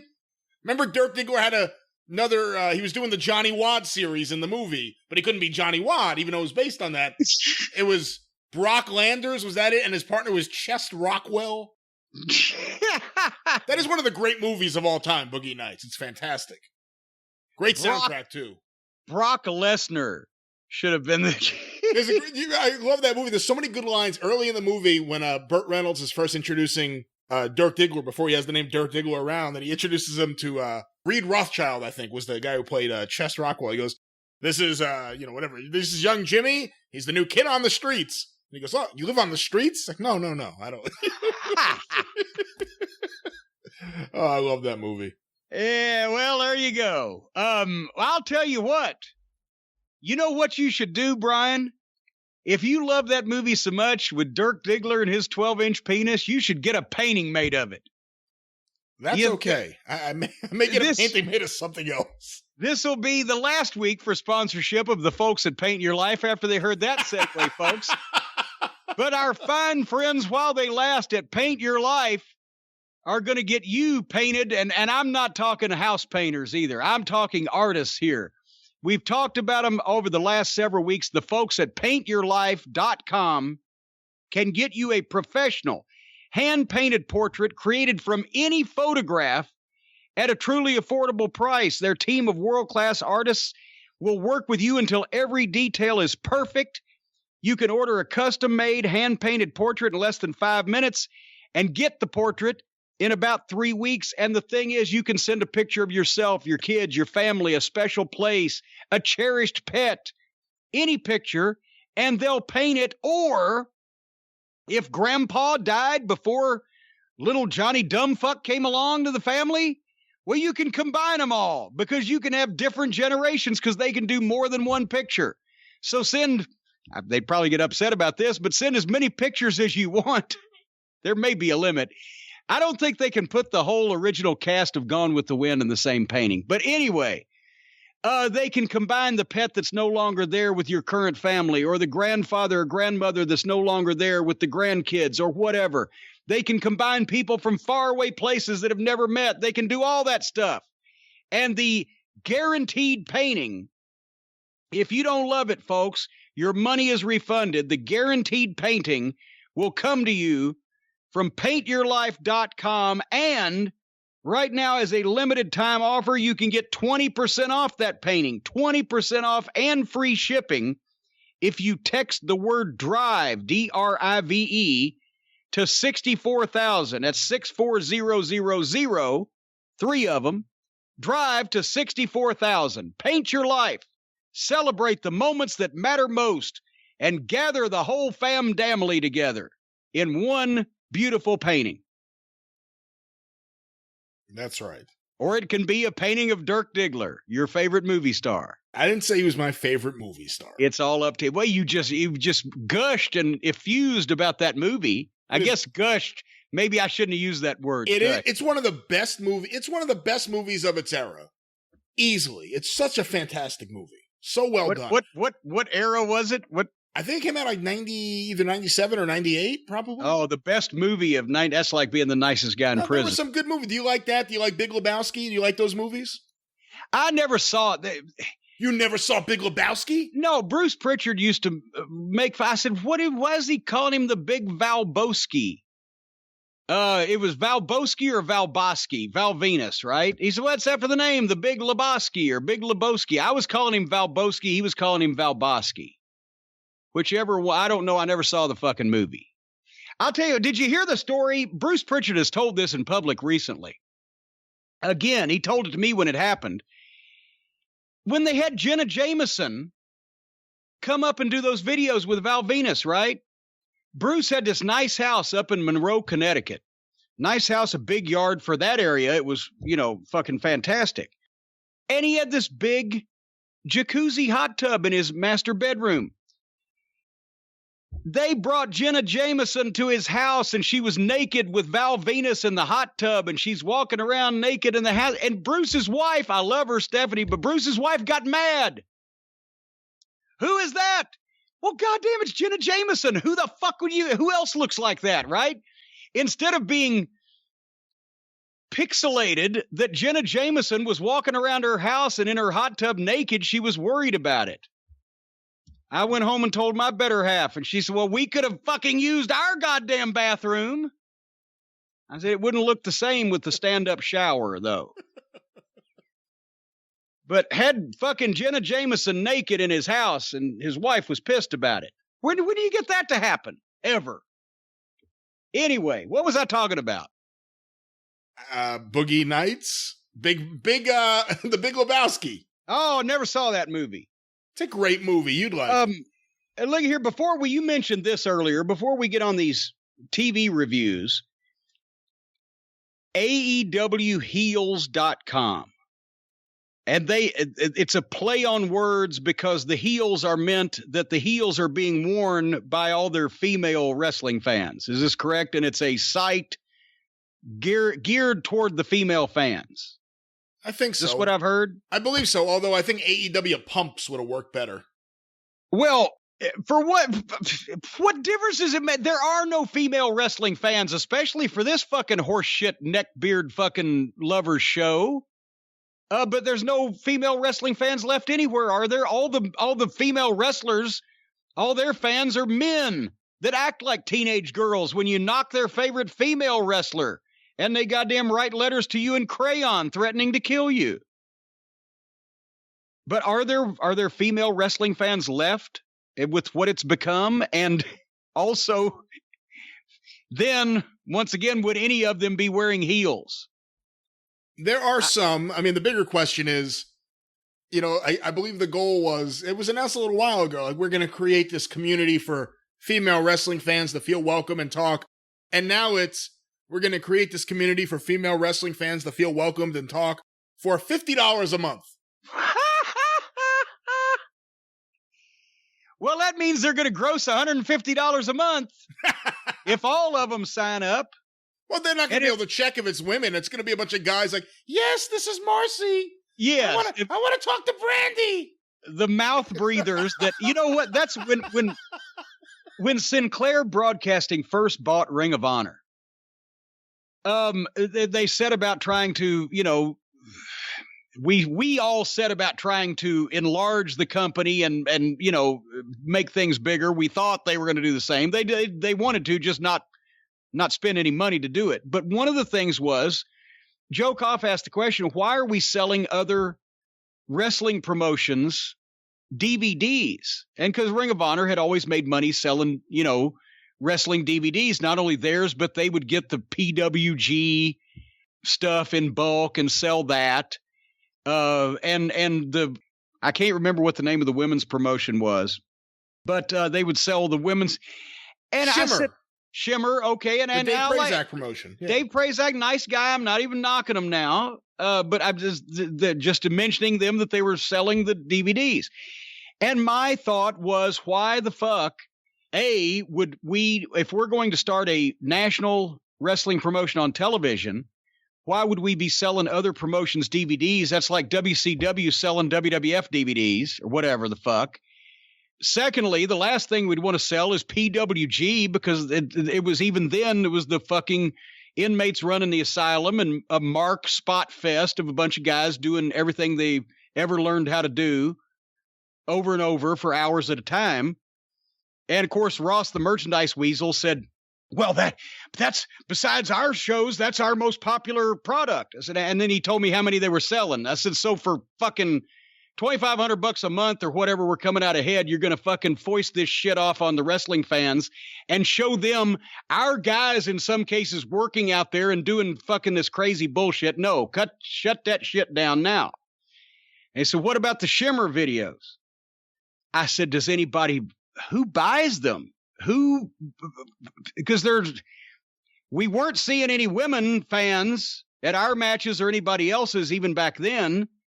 And I'm sorry, I, as you can tell, I came from a generation where you had to literally tie most of the guys in their fucking seats to make them watch girl wrestling.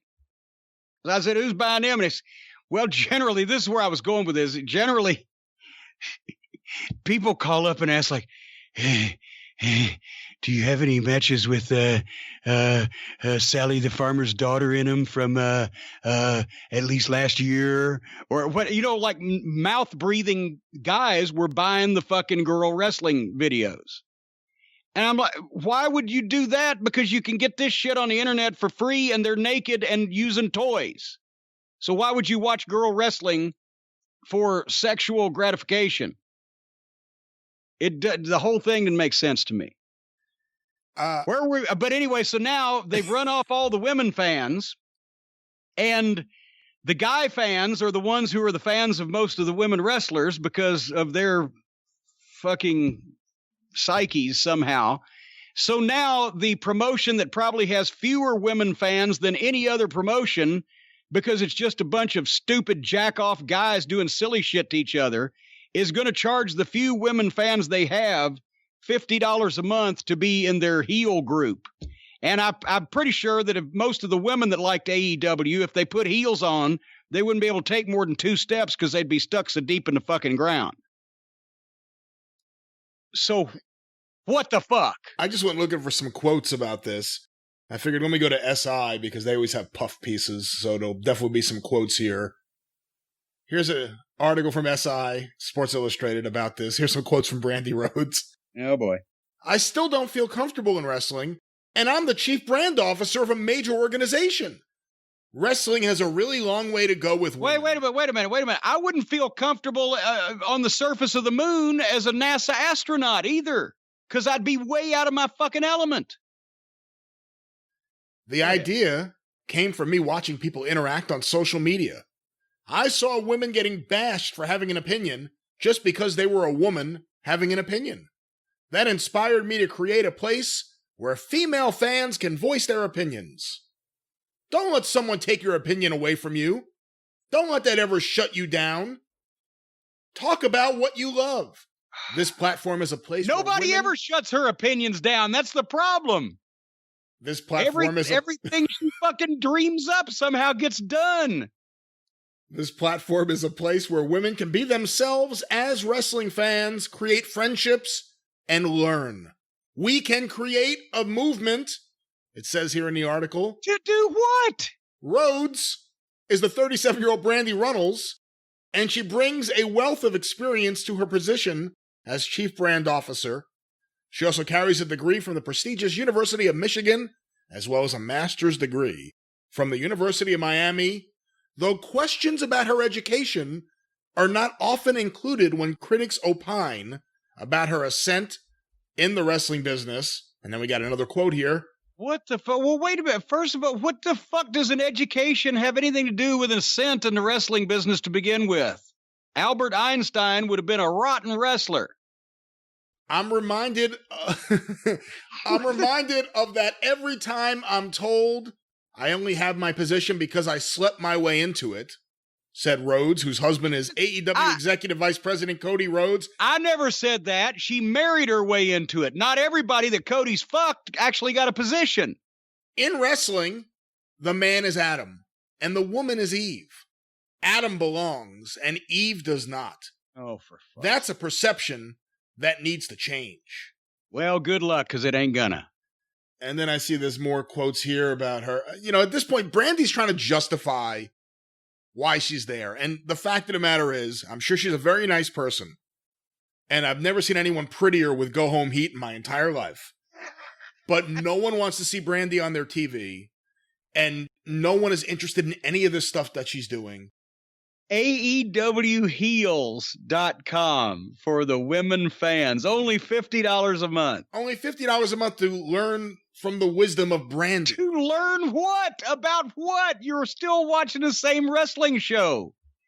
What is that? Why do women have to join this $50 a month thing to feel safe on social media? And by the way, you do only have your position because of Cody. If Cody wasn't there, you wouldn't be there.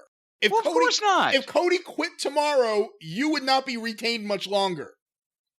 I mean, give me a break. Well, I mean, why is that in dispute? And that's not even a knock on her. No. She's got a better education than Cody does. She could go out and I'm pretty sure probably get a real job somewhere quicker than Cody could. Doesn't have anything to fucking do with what we're talking about here, which is the wrestling business.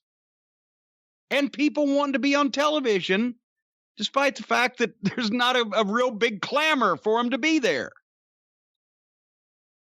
And what about this women's tag team tournament? When does that thing start that we've got to sit through? No, it started. It started already. I watched the show. I didn't see a goddamn thing.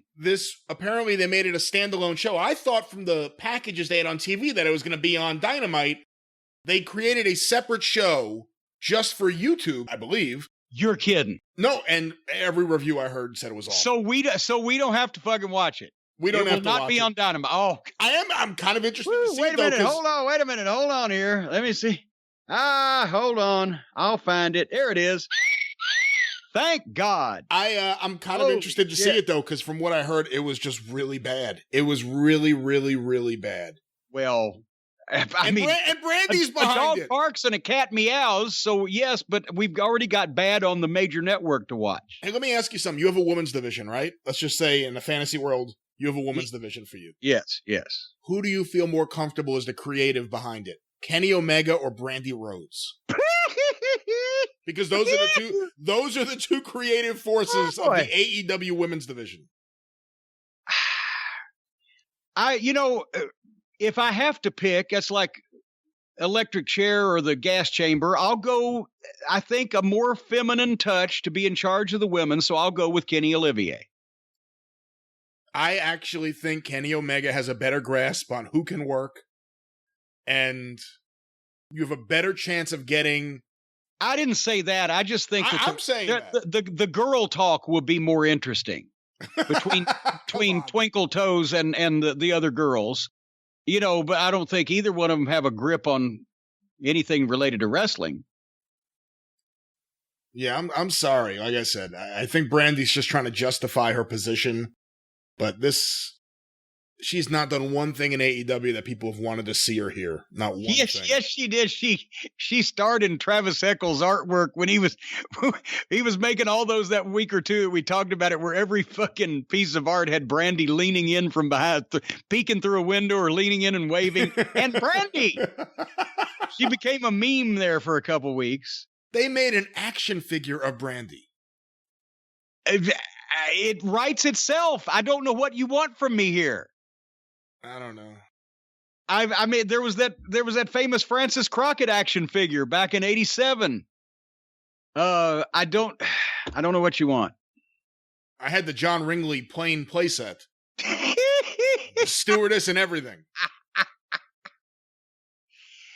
All right, we've popped ourselves. We're reaching way back into the exotic reference category this week. What are you doing before we go into these television reviews? What are you doing on your programs this very week? I'm going to try to do this quick because I want this show to end at some point today because we're about to review a bunch of these shows and I don't want to do this. Of course, get information about all the Arcadian Vanguard shows, talking classic wrestling and great wrestling stories on Twitter at Superpodcasts or on Facebook, facebook.com/Arcadian Vanguard. Don't forget about all of our fine shows available wherever you find your favorite podcast, Apple Podcasts, Podcast Addict, Spotify. Check out today, Charting the Territories. You can also get that at chartingthepodcast.com. John Arezzi's Pro Wrestling Spotlight Then and Now at pwspod.com.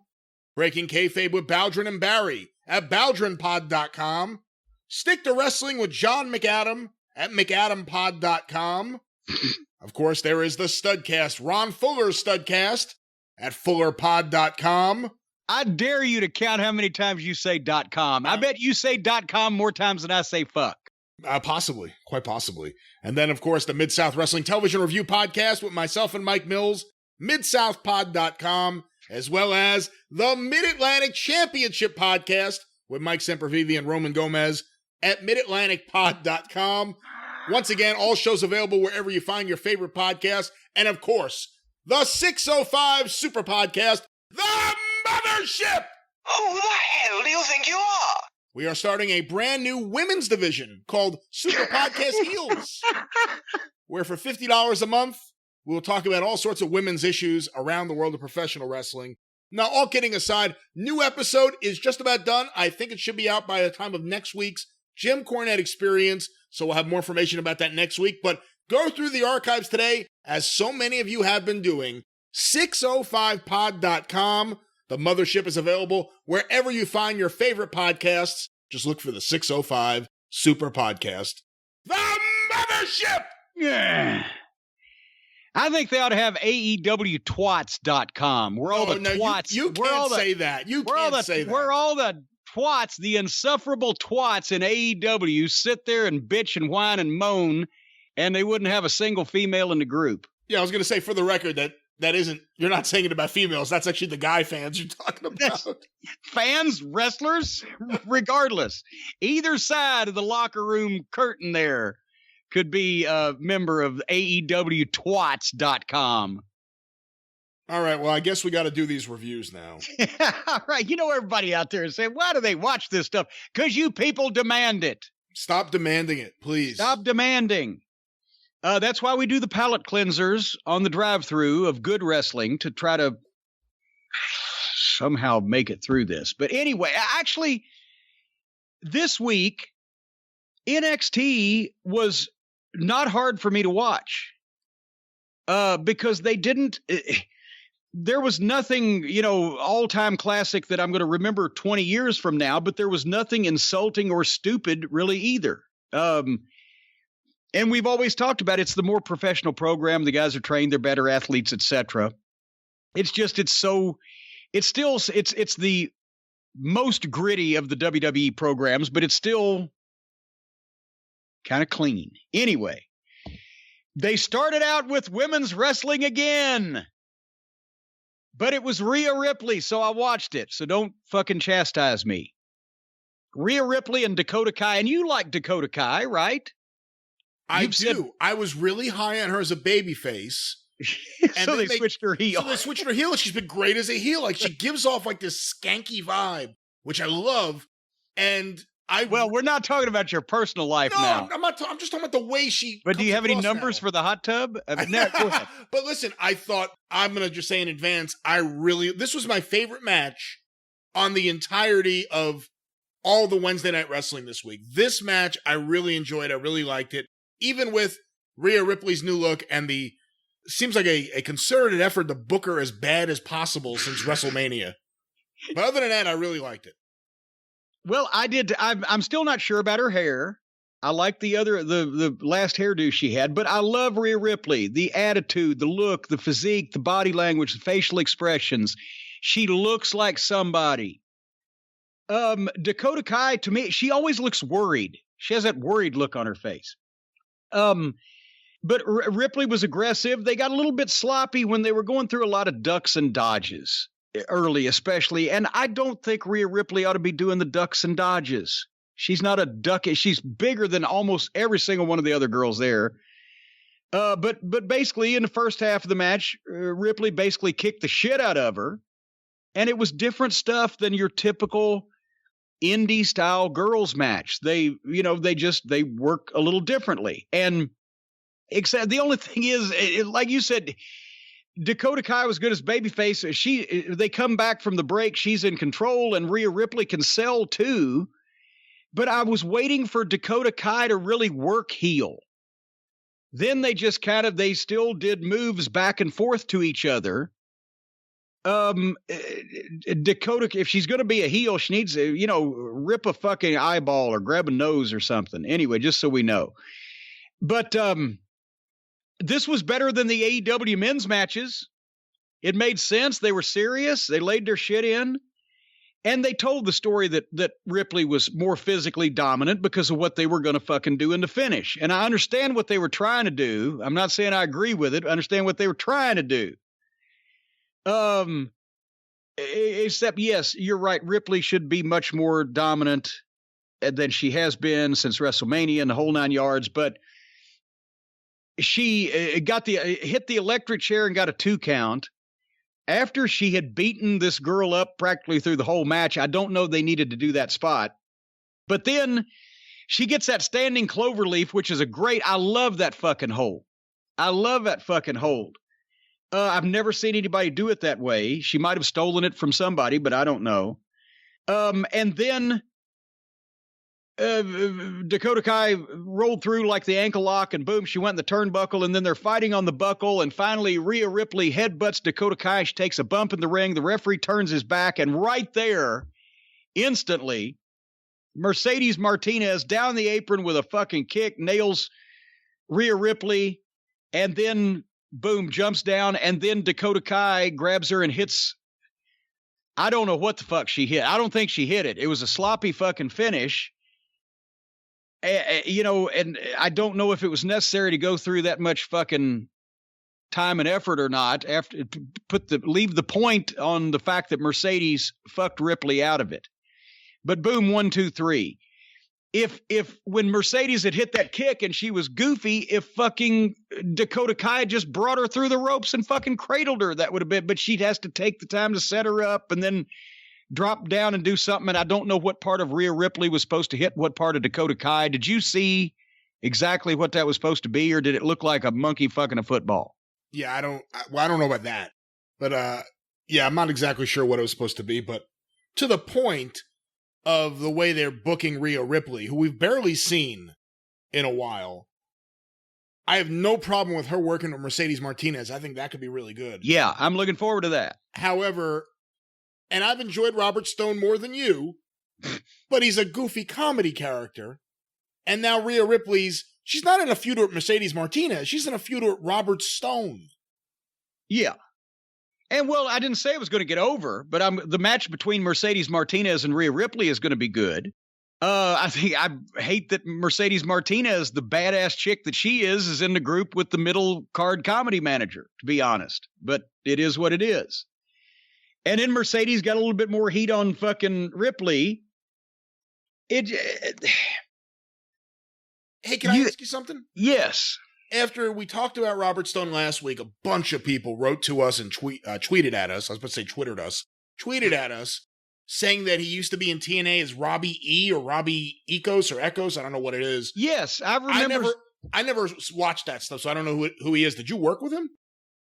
He may have been there the last time I was there. I can't remember. I just went down to visit Dutch Mantell and fire Bruce Pritchard. But I've seen him advertised and talked about as Robbie E. And he was a wrestler. And as a manager, he makes good wrestler, which is what I said he should be. He's fucking ripped. He's got a physique. He can wrestle. Why is he a manager? Because he's playing a manager and he's not good at it. But anyway, no, this is no surprise. It still doesn't make any sense to the fucking exercise that we're doing here, which is Robert Stone is not a manager you can take seriously. And he's either not trying to be or they won't let him be. One or the other or both. So you've got the best girl in the company, now that Charlotte's on the shelf, working a program with a middle card comedy manager, and you've got one of the other intriguing women on the roster that is different and believable, and they could bring in and do something with Rhea Ripley, but she's being managed by the middle card comedy manager. So I don't know what to tell you. But I saw what they were trying to do. They got Dakota Kai in the title match by beating Rhea Ripley, but it was really Mercedes that beat her. So it's wrestling logic. It's just, using your players in the wrong places. It's not the fault of the wrestling logic. It's the fault of the people that are in those positions cannot all carry their end off. Therefore, it'll be a nice match between Mercedes and Rhea. That's about it. Well, like I said, I enjoyed this match. I really liked it a lot, and I think very, very highly of Rhea Ripley and Dakota Kai. I know you haven't been as high on Dakota Kai, but well, no, she was good here. If she's going to be a heel though against a babyface that big, I think she needs to be more vicious. I don't know. Anyway, the next match: Bronson Reed versus Shane Thorne. We are fans of Bronson Reed, the old thick boy from winning that 3-way a couple weeks back, and I like the way he talks, like the way he looks. He moves that fucking big ass around. His shit looks good. And I like that they didn't just forget the guy just because he won the 3-way and he's going to be in the title match in 3 more weeks or whatever it is. They're building the contenders for the ladder match while they're having these other 3-ways. At least they give Bronson Reed another match. I like Shane Thorne. He was from the TMDK team. He and, what was the other guy's name? He was Shane Haste, and the other one was Mikey Nichols. And they did a couple of Ring of Honor matches back in 2012. The only reason we didn't use them then was because they were from Australia and didn't have any papers, which is a common malady. But he's a good kid. He hit a dive like it should be done, a big flying tackle, where he didn't just leap into someone's arms and they just, went gracefully to the floor, or even worse, land on your feet. Anytime somebody does a dive or a flip off the top and lands on their feet, they ought to be hit with a goddamn rock to the back. Marty Jannetty ought to run out of the fucking cheap seats and hit him over the head with a fucking brick, because that's just so stupid and just makes it look so easy. But anyway, Shane did right here. Bronson Reed, great moves for his size. He's not as big as Crusher Blackwell, but it's same principle. You don't expect to see a guy like that move that way. They did a little too much of the standing trading blows on purpose for me. Why can't anybody just do the 1-2 anymore, like you're fighting and you can't stop the other guy from hitting you, instead of standing there and letting him and waiting for it and then hitting him back? But it was a good match. It mostly made sense. Everything on the show so far was building something. And finally, Bronson Reed wins with his splash off the top. 1, 2, 3, just one. He didn't hit one, and then he kicked out, and then he hit something else, and then they went back and forth, and then he hit another one. And no, just one splash, one finish. Boom, 1, 2, 3, like it's supposed to be. So that was a good match. Did you see anything I missed? No. Nah. Nothing I missed. It was an all right match. It was what it was. Well, see, that's the thing is, every match on television is not supposed to be the main event of Starrcade 86. If they keep them fucking brief and they do a good job, guys need to win matches. And not by doing everything they've ever learned to beat everybody. So I look at the show like, is it accomplishing the purpose that it's supposed to? So far, this one is. The triple threat match, usually the low light of the program, because of the fact that, as we've mentioned, you can't have a good one. Damien Priest versus Oni Lorcan versus Ridge Holland. What the fuck? I've not seen Ridge Holland, but what the fuck is with these names? Who, not Rich, not R-I-C-H, as in Richard or Dick. Ridge, as in East Ridge, Tennessee. Who is named Ridge? Where do they get who's named Oni? Where do they get these names from? Anyway, two of these guys I wrote are in black and white, and Damien Priest is in color. That's the difference. Damien Priest has a great look. He's a grown man. He's got a great voice, attitude, body language, facials, expression, just the way he conducts and walks around, carries himself, speaks. Holland he's thick. He's a fucking powerhouse, but he's just standing there. And Oni Lorcan, great technician, but he's just standing there. I thought that Damien Priest kicks and strikes are what Dino Douche. Did we ever solve that over on the other channel? The fucking 65 million year old Luchasaur? I think it's Dino. Okay, I'll humor you. The kicks and strikes that Damien Priest does are what Dino Douche tries and fails to do. Priest just has something to me, and the way that he moves and works around, and it's different, but he seems natural and legitimate, not forced or staged. Lorcan worked his ass off. He flew all over the place, and this honestly was probably the best three-way they've had. It wasn't as bad as the others. You can never slow down and get anything across. You just have to do moves. But this... it just wasn't as egregious to me, this one, as the other ones. And any of the three of these guys are better workers than 9/10 of the AEW roster, just because they've been trained much more extensively. And and they're not jacking around, and they're not doing phony shit, and they're not popping up without selling or registering anything. Maybe sometimes too fast, but not without it at all. And then Priest chokeslammed Holland and hit fucking Oni with his finish, 1, 2, 3, and that's exactly what it should have been. No ridiculous kicking out of big finishes, no egregious cooperation, sensible booking, and you get the guy that's obviously a star over and into the title match. This wasn't as bad as the rest of them have been, as bad for three ways, and I love Damien Priest. That's what I'm saying. Yeah, I thought Oni Lorcan looked really good in there. I don't know who this Ridge Holland guy is at all. Damien Priest impresses me more week after week, and I hate these three-way matches. And until they give us something different, hopefully in a couple weeks from now, we'll be saying the same thing. But I've figured out something, though. I have figured out the demographics and why they exist like they do. I have figured out why older fans like NXT and young people think that all friends wrestling is what wrestling is supposed to be. And I've further figured out that if you broke those demos, that 18 to 49, Jericho is not the god of 18 to 49. Jericho is the god of 18 to maybe 32. Because I've figured out the older a person gets, the more likely they are to have seen wrestling presented as it was supposed to be and as it was for 100 years. And they're offended by what they see now. And NXT is the closest program to anything related to professional wrestling these days. They still try to be serious. It's just, it is what it is.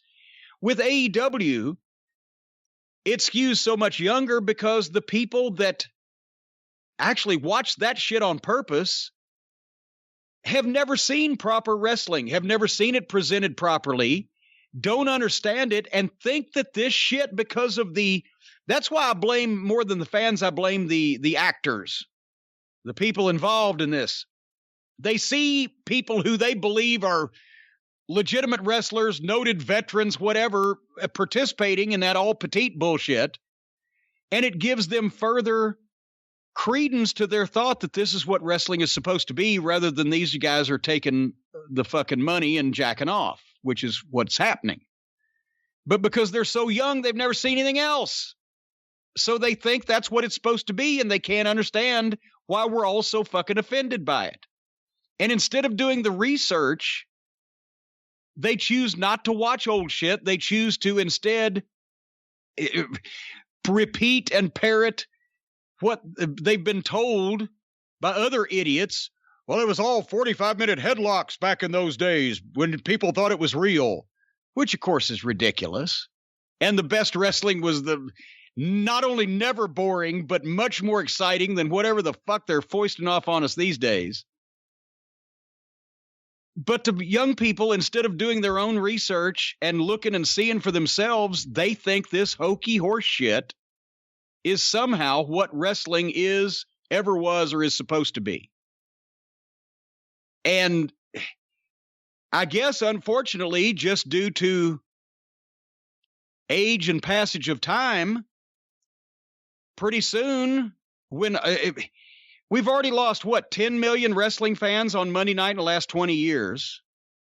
And if you go back to the territory days, we've lost 20 or 25 million. Because that was the number watching when you added up everything on television back in the old days when television was on broadcast TV and everybody watched broadcast TV. So the people that have seen wrestling don't watch it anymore because of what it is now, and those are in much greater numbers than the people that actually are watching. So how long is it going to be before all the people who watch wrestling for wrestling have aged out and died, and we're left with this 500,000 people that watch these comedy sketches because they don't know any better, and then they're going to find something else, and it's going to be roller derby? Are we closer than ever? Because if the only people watching legitimate, or the closest thing to legitimate wrestling they can find, are 50 and over, because the rest of people's feelings have been so hurt by this fucking bullshit product that they're being force-fed. Fuck, you think these people watching All Friends Wrestling on Wednesday nights now are going to be watching wrestling in 30 years? Fuck no. Because they're just doing it now as a joke. They're not invested in it. They just watch silly shit and silly people do silly things. When they actually ever do get laid and get married and have a family and kids or get a job or whatever, they're not going to have time for that foolishness. The people that stayed with wrestling all down through their lives were people that legitimately liked wrestling instead of people assing off. And they made time for it. I don't see how any of these fucking goofy fans that somehow think a guy sticking his hands in his pockets and the other guy squirting baby oil in people's faces, they're going to watch that 30 years from now? Fuck. I think we're doomed. The fans are getting older. The goofs watch what the goofs do now, and that won't last because fads never do. The hula hoop was a big deal back before electricity. So the demographics are telling us that wrestling has, 5 to 10 years left as a thing before it's completely gone? I'm not talking about a company. I'm talking about the whole thing. Well, I'm sure it'll be here longer than that, but the audience will continue to shrink. How much longer? How much can it shrink before we owe them people? Well, I don't know about that. I don't know about that. Fuck. If it gets any smaller, we'll have to bring our own fans. I forgot they already are. We have to bring our own fans and put them in the building. They already are. Wait till the pandemic fucking recedes and they still can't get anybody in the building. Anyway, next match.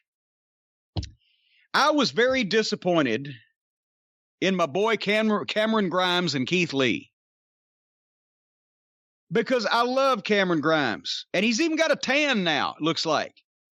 But he's an old-time heel, and he started out the match right, running from Keith Lee. Keith Lee, the big monster that's mad because of what's happened to his friend, whose name he can't pronounce, Donovan Dajabakabakaba, because of what Karrion Kross did to him. And then Cameron Grimes going to bump like crazy for him. They made this match 2 segments. Then Cameron Grimes starts the heat. They go to a break. They come back in heat. But after seconds, Keith Lee makes a comeback. But then Cameron Grimes starts getting sloppy roll-ups. Why is Keith Lee doing shit like this? And then he gets a variety of false finishes after being completely ineffectual the first half of the match. They're talking about Keith Lee's preoccupied, but Keith Lee's mad. Cameron Grimes is going to make Keith Lee mad. Well, he never fucking did. I never saw the fucking guy get mad.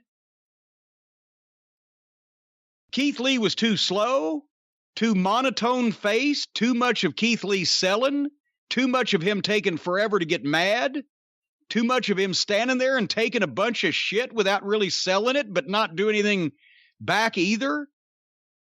Then finally he just grabs Cameron Grimes and hits clotheslines over and over again at 2 miles an hour while still not changing his facial expression. And then one power bomb, 1, 2, 3, finally. This went forever. Stoic Keith Lee equals boring Keith Lee. He just got mad and hulked out last week, and this was like he was covered in concrete. What the fuck? Why can this guy not just flip out and beat somebody and be mad when he does it? And convincingly. Do you stand when you're mad at somebody else and you're in a fight with a guy you can beat easily? Do you either stand there and let the guy hit you unnecessarily? Or do you stand there and just think about what's happened to your friend to where your facial expression doesn't change? I didn't get this whole fucking thing. What was this whole thing, Brian? Explain this whole thing to me. I can't explain it. I thought it was good as a match, but just like you're saying, it probably shouldn't have just been a match. It should be Keith Lee getting ready for Karrion Kross by destroying someone like the annoying Cameron Grimes. He came out and interrupted him the previous week. I don't have too much else to add to what you said. Well, and then here came Andrew Lloyd Webber again, because then he comes up on the screen. Well, first you hear Scarlett speaking in a foreign language or tongues. I'm not sure. Maybe Scarlett is a snake handler. I don't know about these things. And then Karrion Kross cuts the promo about what Keith Lee, the blood's going to be on your hands. And he choked out somebody, but it was never mentioned who. And since everybody there is bald on purpose, there's no way to tell between one of the 15 bald people. And all the spotlight going on and everything. But the story of the match was that Keith Lee was sending a message to Karrion Kross, according to the announcers. And apparently the message that Keith Lee was sending was he moves in slow motion and takes tons of punishment from middle card guys without getting mad. So I don't blame Karrion Kross for not being scared. The end. Fuck. All right. Stop. This is the first time you've ripped one in a while. Just stop. Well, I'm about to rip a few more. They ripped a few on this night of programming. Steve Regal gave us an update. Dr. Loomis, or Dexter Loomis, has an ankle injury, and he's out of TakeOver. So they're going to have 2 singles matches with the 4 guys in the triple threat matches who didn't get beat or submitted to fill the open spot. But his explanation made no sense. I'm aware of this. Because he said, Gargano, and I forget who else, actually, now that I think about it. They had valid complaints that they weren't pinned or submitted to lose the match. Because that was the rules of the match that you made. Yeah, you made the 3-way match, Steve Regal. I mean, it makes no sense. The tag team partner of the guy who got pinned had a valid complaint. He wasn't in the ring when the guy was pinned. We're going to let him pick another tag team partner and have another match. Well, that's what's going to happen. Just ignore the rules. 2 singles matches between the 4 guys who didn't get beat in the 4 triple threat. Fucking who cares? Anyway, then here comes the Lucha heel group Legana del Fantasmo. I don't know what their fucking names are. Well, it's certainly not Legana. Legana del Fantasmo is what I was writing in shorthand off of their graphic. What? Oh, I forgot. I've passed it up earlier. What they did was earlier in the parking lot, they attacked the team of Fan Dancer and kidnapped one of them. I later found out did they kidnap Tyler Breeze? I can't tell which one's Fan and which one's Dancer. But anyway, at this point, the heel Lucha group drags their victim into the arena that they kidnapped and threw in a car and drove off with in the parking lot of the arena about an hour beforehand. I guess they had to take him to the store to get some fucking beer. But they've come back. The head guy of this thing can talk, but this was complete horseshit. They have attacked, and the partner who they left behind was running after the car, so he's okay, right? No, as a matter of fact, Tyler Breeze comes in later, so they kidnapped Fandango. The partner, Tyler Breeze, was fine. He was chasing the car. But now the heel group that kidnapped this guy an hour before comes into the building, dragging the victim, throws him in the ring. He's selling there, and they stand over the guy and cut a promo while he lays there on purpose, and the partner is nowhere to be found. Or are any agents or referees or security guards or uniformed city police or the principal of the local high school where they teach these drama classes. After forever, Tyler Breeze does run in right as the heels are about to kick shit out of his partner, and they kick shit out of both of them. And there's still nobody trying to stop it. And they stack both guys up and cut more promo. This was horrible. This was AEW-like. This was completely unbelievable and stupid. And anybody with 15 minutes of experience in the wrestling business could have produced a better segment than this, because they wouldn't have had them do any of these things.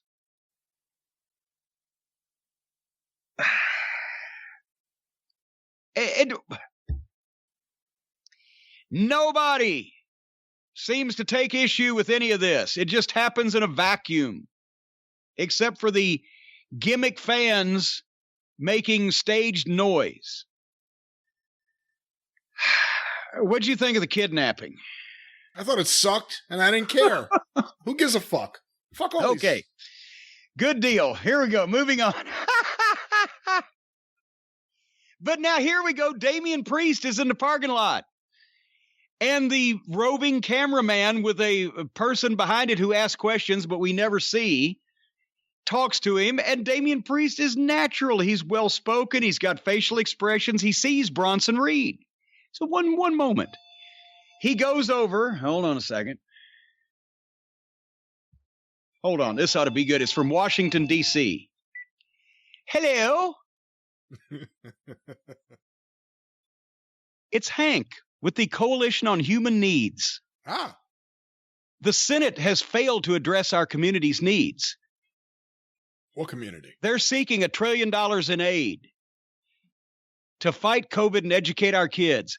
Guess what? You're fucked, pal, because Trump's the president. He's a piece of shit. So until we get that taken care of, you're not going to get shit you want. So quit bothering me because I'm already on the right side. Good day.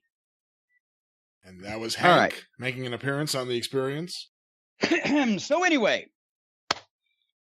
Damien Priest goes over and tells Bronson Reed off, and they have a confrontation and a challenge for one-on-one, and it wasn't bad.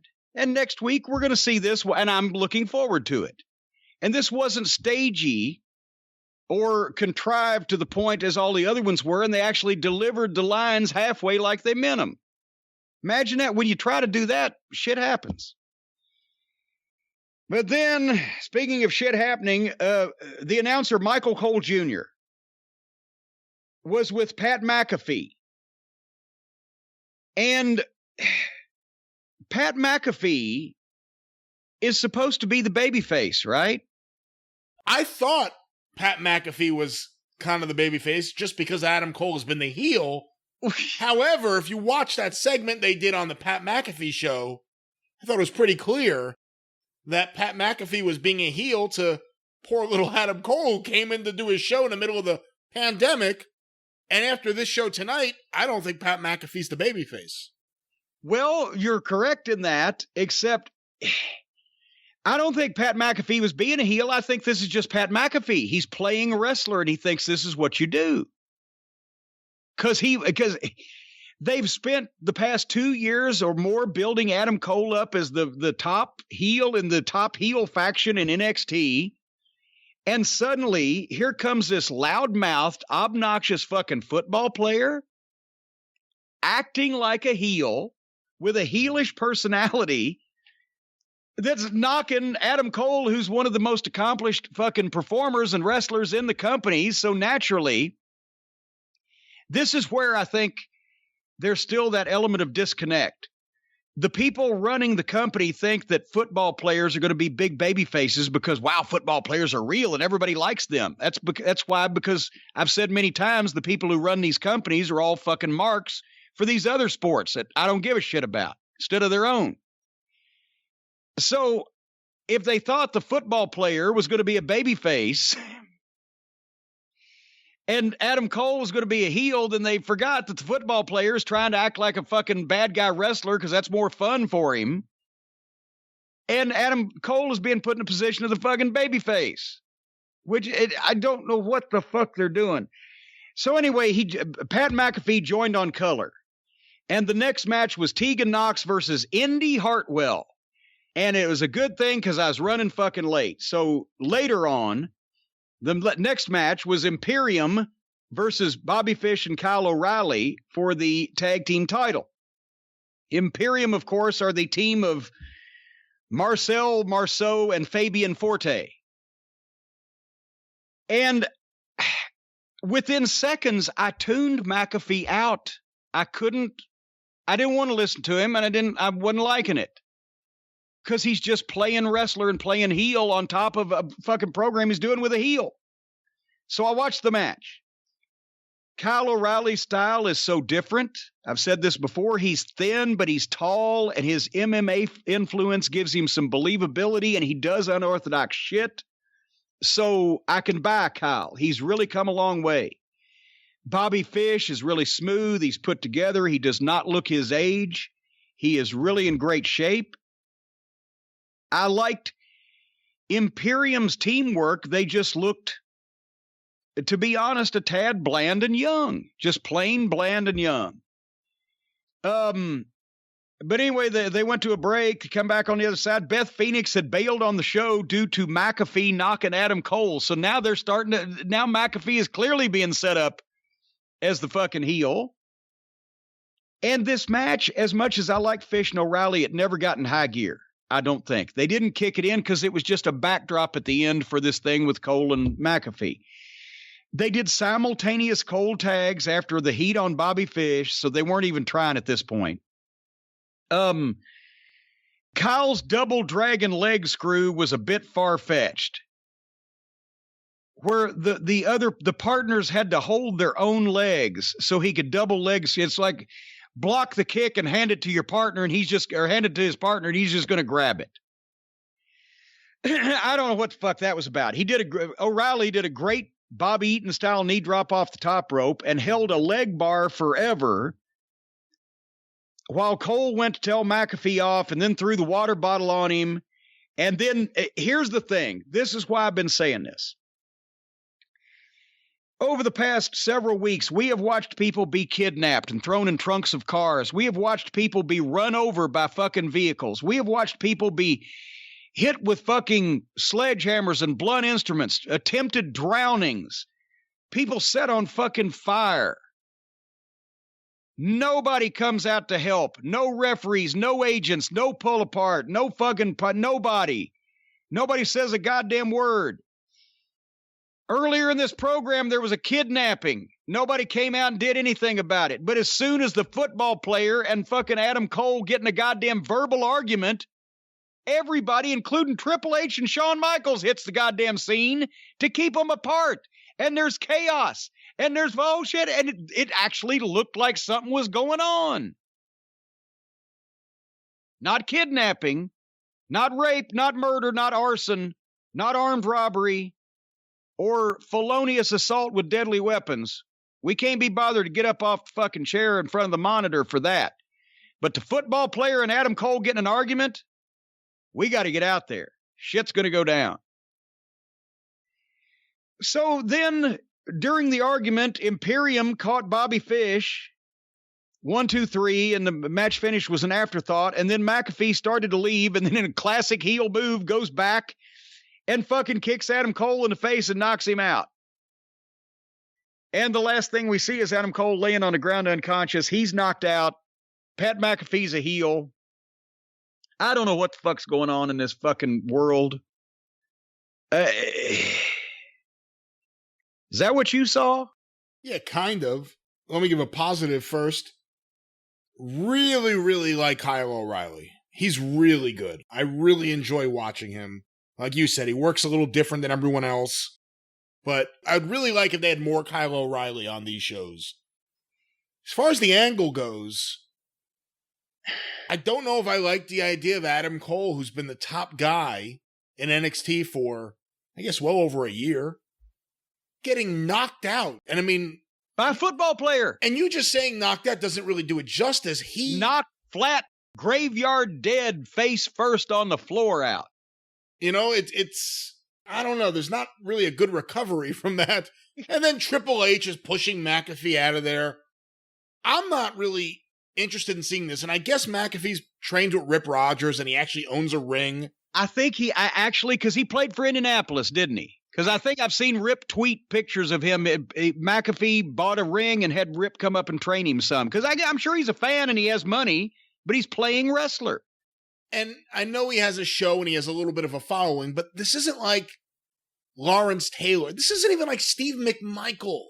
You know what I mean? Like, he's not at that level. So I don't like the idea of Adam Cole. It's a former football player who really loves wrestling and wants to be involved. However, he just knocked out, bad camera work, by the way, but he knocked out Adam Cole, the top guy in NXT for over a year. And the whole time he's pointing out all the realities, which you shouldn't be pointing out. You're small. You need to put on size. You're smaller than everyone. He is. It's one thing us saying it on this podcast, critiquing things. The other was saying it right in the middle of the show. It's like it's on the show. It's one thing for your wife to say, "Boy, you're the shits." It's another thing if she tells her girlfriend over coffee the next day, but tells you right to your face when you're on top of her. That, I mean, you know, it's sometimes you don't need to do the truth in these environments. It ain't going to help the fucking performance any. And I guess they're doing this match on the next NXT TakeOver, which, you know, you could decide if you want to review that or not. I guess it's Mercedes Martinez and Rhea Ripley, and it'll be this match and Keith Lee versus Karrion Kross.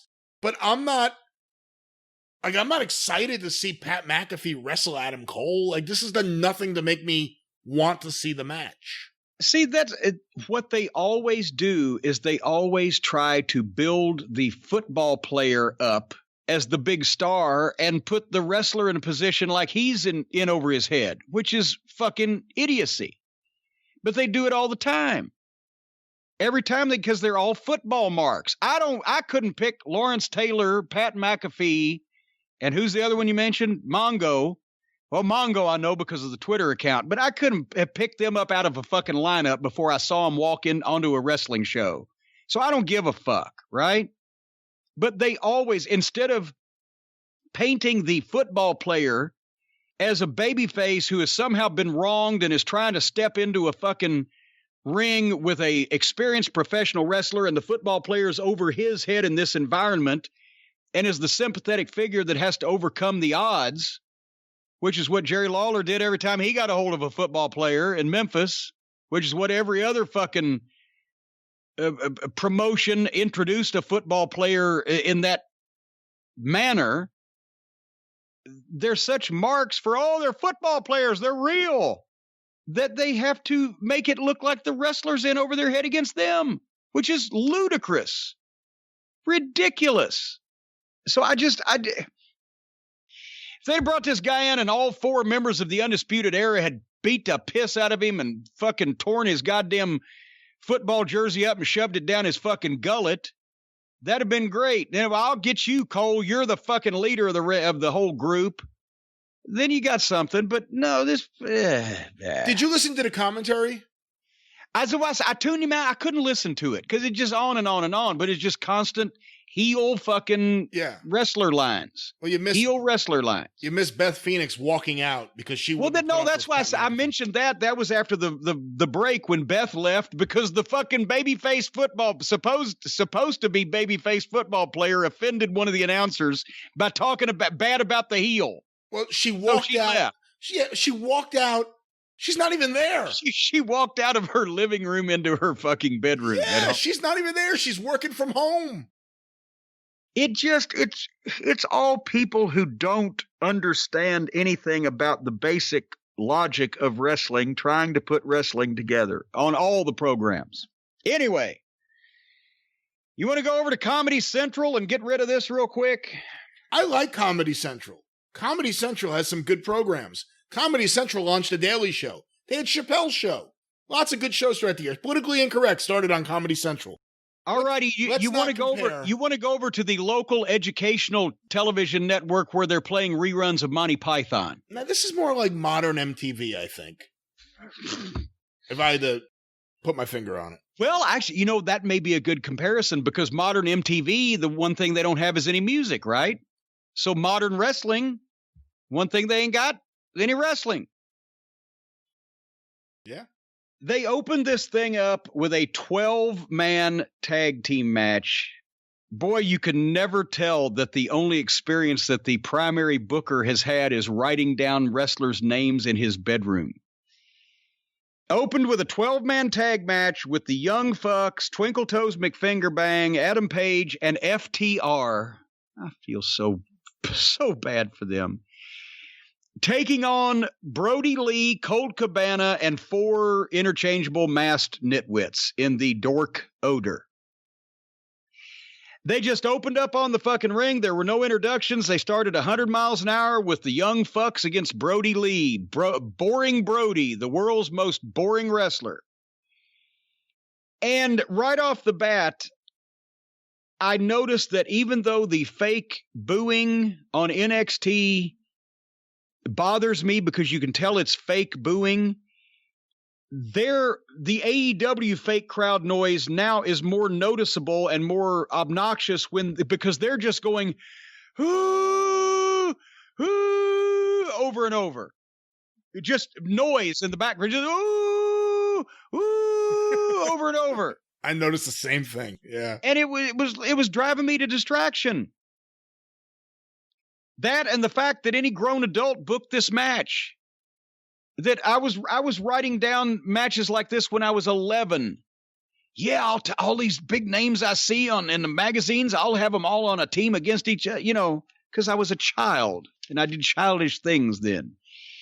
So in this match, it won't take long to describe. Everybody just ran back and forth doing shit for no apparent purpose. FTR stayed on the apron as much as they could. Whenever they did get in, they actually did several wrestling moves, which looked so out of place in this sea of amateurs. Somehow the masked job guys took over on Twinkle Toes McFingerbang for a little while. I wrote also here, seeing FTR in this environment is like watching a puppy being abused. It's sad. Oh, did you see the part where Paige got in and one of the masked jobbers grabbed Paige in a front face lock, and in trying to take him to the corner to tag out, the masked jobber stumbled over his own feet, fell backwards, and drug Paige down on top of him. From a front face lock going for a tag, they fell down in the middle of the ring, both of them together.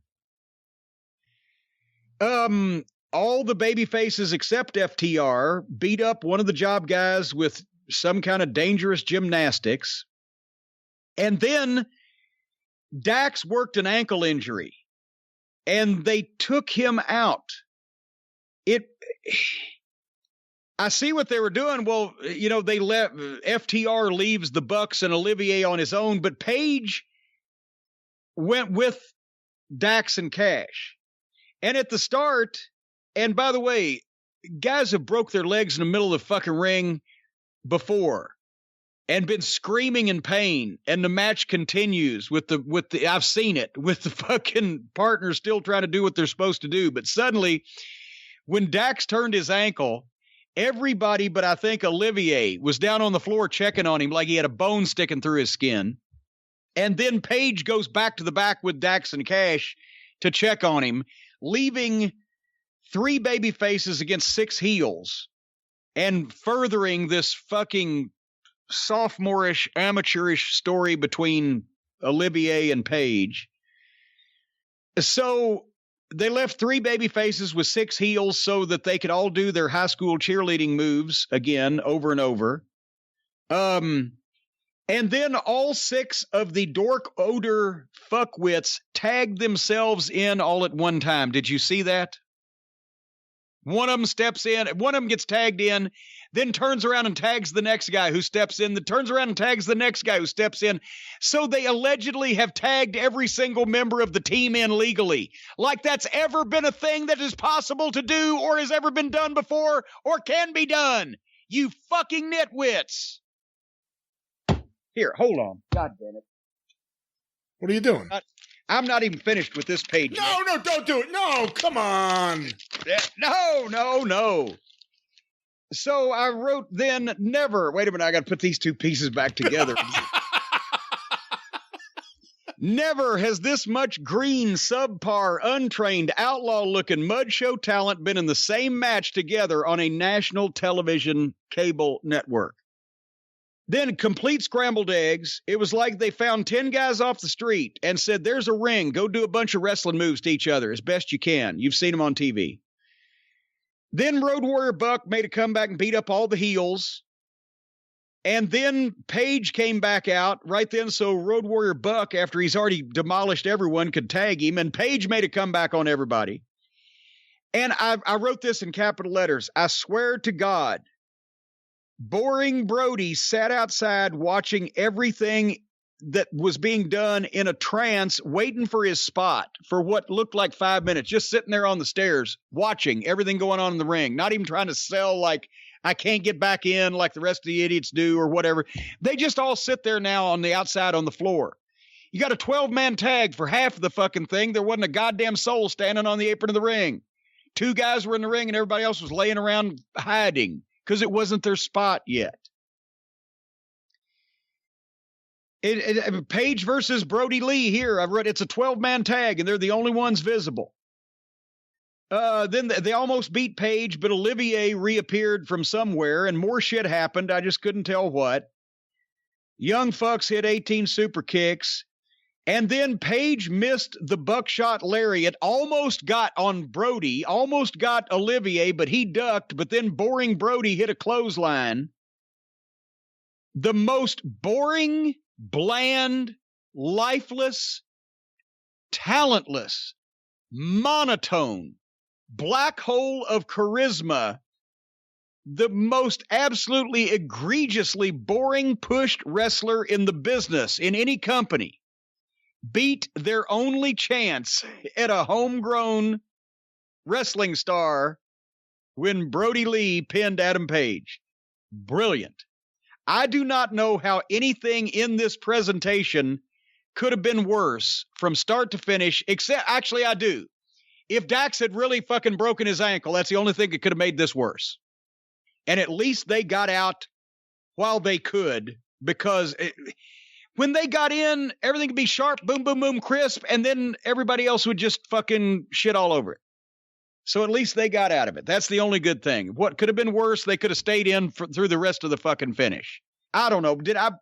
What the fuck was going on here? Well, let me just say I'm in the minority. I didn't like it because I've heard from a lot of people who watch AEW that really like all the moves, or as we call them now, tricks. They thought there were a lot of good tricks in the match. I will say a positive. We know that FTR are the best tag team in wrestling and have been for quite some time. The more I see Dax in AEW, the more I'm convinced he's one of the best workers in the entire business. He's really fucking good. Like another level of good. And not to take anything away from Cash, because I think Cash is great too. That power slam Cash has fucking pretty sharp too. Yeah. Old Buzz Sawyer would have been proud of that one. But no, they're on a level above because they've not only grew up being wrestling fans, knowing what wrestling was, studying the greats. They're from North Carolina, so that's never a fucking bad thing because they saw good shit and or were around good people. They've been highly trained in NXT and they're fucking talented. So they're levels above everybody else in this promotion and levels above most people in any other promotion. But unfortunately, if you don't have the fucking pencil, you can't show that all the time. Ever since we gave Matt Jackson the name Road Warrior Buck, it's like he has gone out to prove each and every week that he is, in fact, the missing Road Warrior. Hawk and Animal and Puke and Buck. And Matt Hegstrand. It is ridiculous. He sells nothing. He gets up and every time I say that, someone will say, he sold a back injury for 2 years. I don't care. He sells nothing. You could throw him through. Sold a back. Probably all the stupid shit he does, his back probably does really hurt. Yeah, it was real. He really hurt his back because he does stupid shit nonstop. But sells just nothing. The idea that this little pie-faced fucking sideburn simpering twit at his size and body weight and the state of him and the look of him is just beating up all these multiple people on these other teams and just the whole fucking thing.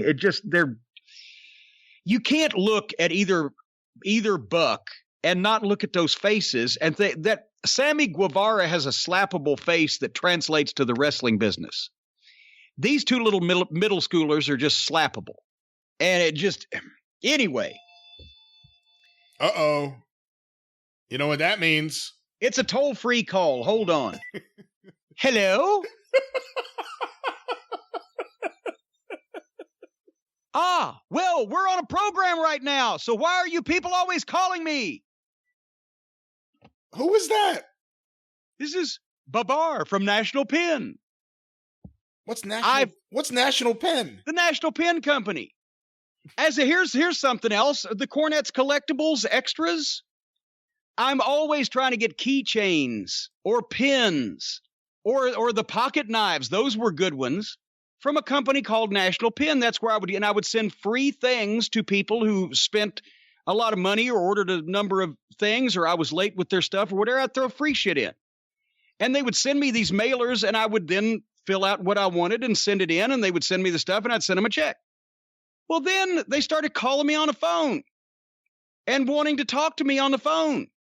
I don't talk to anybody on the phone. I don't have time, much less to order fucking free pins I'm going to give out. So I didn't call them back. Well, then I started sending in my orders off the cards they send me, and they wouldn't send me my shit. They apparently were going to hold me up for a fucking phone call. That's why nobody's been getting free shit lately, because I can't get any either. I pay for it and give it away for free, and I still can't get any. The last 3 orders I've sent in, they didn't send me my flashlight keychains. They didn't send me my pins. They didn't send me my shit because I won't call them on the phone and I won't talk to them on the phone. That's why you people out there are not getting your free stuff that I'm trying to pay for to give to you for free, because the National Pen Company insists on calling me on the phone now instead of sending me my shit that I order through the mail. And I don't have time for this shit. And by the way, for anyone wondering, they're on Twitter. At National Pen. Yeah, tell him just send Cornette his shit because he ain't going to talk to you on a fucking phone. I've ordered thousands of dollars of stuff from them, have never stiffed them one time, always paid them, and turn around and give the shit away for free. Now they want me to hold me up for a fucking phone call with my schedule instead of just sending me my shit in the mail? Fuck them. Anyway. All right. So the next match... Well, they shouldn't have got me in the middle of watching this thing. I'm sorry. That before the next match, Stone Cold Moxley was on the stairs somewhere. I think he looked like he was at like a playground, the fucking concrete stairs and the chain link fence around a playground. And he he did his promo where he explains that he's had his demons and etc. And he respects Darby Allin. He's concerned for Darby's health because he identifies with him. He does dangerous shit too. He knows he won't stay down. Basically, these two guys are just the gutsiest, bravest, most risk-taking. You know what I call a risk-taker, don't you? That's another word for a complete imbecile. More risks you take, the stupider you are. And so now I wrote, when did the baby faces become the mental cases? It used to be the heels were the mental cases. And the baby faces were grounded and honest and decent and forthright and smart and intelligent and industrious. Now, one baby face fucking takes suplexes off the roof on thumbtacks, and he's telling the other baby face how much he admires him because he fucking sets himself on fire and jumps off shit a lot. I don't know. It was a good promo if you like the whole I'm a hardcore deathmatch tough guy fucking gimmick that he just can't carry off as soon as he gets in the ring because he looks like the guy working at the Valvoline shop. And it plays to the younger audience since adults know that all this fucking risky horse shit with the skateboards and diving off the roof is stupid. So they're going for the younger demo here. Can you tell I'm just about fed up with Moxley too? Yeah, I will say, and we'll talk about it when we get to his match, I agree with you, although I do think this was a good promo. It's a great promo. If it looked in any way like it fit this fucking average-looking white guy. And that's what he is an average-looking fucking white guy. He's not physically a badass, visually a badass, and all he does is he brings all the garbage, hardcore deathmatch horse shit that's best left in a barn in front of 50 people onto national television and shits all over the fucking screen. So, I don't know. Anyway, then here comes the best friends. We got MJF on this program for 90 seconds, but we have to look at fuck Taylor's face every goddamn week for 20 minutes. Taylor, by the way, got every single one of the muffin tops in the bakery to go along. It's a special, a 6-pack of muffin tops and a mud show face. And the best friends faced Santana and Ortiz. Same as always. I don't need much time for this. Trent is talented. Ortiz is goofy. Santana's got potential. And fuck Taylor is shaped like a fucking suppository. The only thing that made this match look in any way good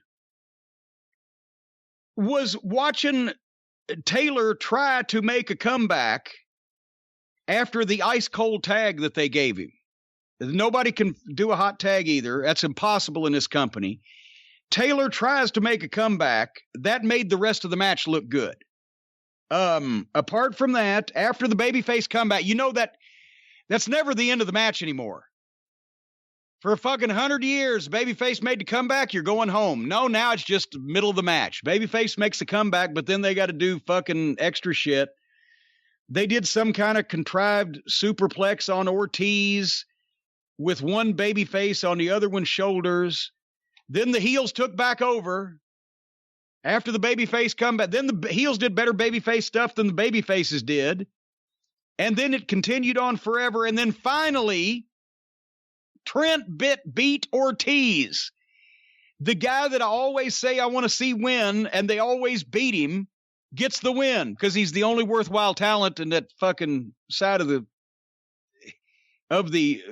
ring. But when they do, all this time, they could have had Trent beat somebody. When they finally do, they beat the top heel faction, the tag team in the top heel faction. Inner Circle's top heel faction. Santana and Ortiz are the tag team in it. And they beat the top heel faction with preliminary guys that nobody gives a shit about because the way they've been booked and because Chuck Taylor is the epitome of rotten outlaw talent. So they're using preliminary guys that have done jobs for everybody, and now they beat the top heel tag. I do not understand. You forgot to mention that they showed up in his mother's minivan. Well, I was going to get to that later because I found out also you can save a bunch of time if you zip through the entrances. So I did that. But with the minivan, we'll get to here in a minute. But as far as the match, did you see anything any reason that I should have looked at this closer? No, I've said it many times. I think Santana has something. Ortiz has showed me nothing besides goofy facials. Goofy faces. Not a fan of best friends, not a fan of their gimmick, not a fan of their act. You're not a friend of their fans either. I'm not a friend. If you're their best friend, I'm not a friend of yours. I will also say, and if you're a fan of their friends, I'm no friend of your fans. This will be the moment I say it for this week, although it goes for every week. But specifically, I guess it was the introduction of Santana and Ortiz that made me think it. Justin Roberts is the worst ring announcer in wrestling. Get him off my TV. You have Dasha working there. She showed you in those weeks when he was not there that she's better than he is on commentary. Not commentary. Have you noticed as the also, ring announcer. Have you noticed how satisfied he looks with himself when he finishes letting out one of those fucking names? When he introduces Moxley, he almost gives himself a hernia. And then he goes immediately into a smiling and satisfied look on his face like he just shit the giant biggest turd ever fucking measured by the fucking what was it, the interplanetary fecalphilia syndrome thing in Stockholm on South Park. That would have been funnier if I could have remembered the name of the organization that weighed turds, but nevertheless, WWE has better ring announcers than him. NXT has better ring announcers than him. AEW has better ring announcers than Justin Roberts. I get it. He's a friend. He got a job. He's so bad as a ring announcer. And like you said, they keep doing close-ups of his face. And just like he's so pleased with himself. Happy. He's a happy happy person. Could say championship or whatever the fuck he says. And then they show him and he's like, what's he fucking pleased about? It looks like somebody shoved feathers in his jockey shorts. He's so fucking tickled. He is awful. He may be the single worst ring announcer in professional wrestling history.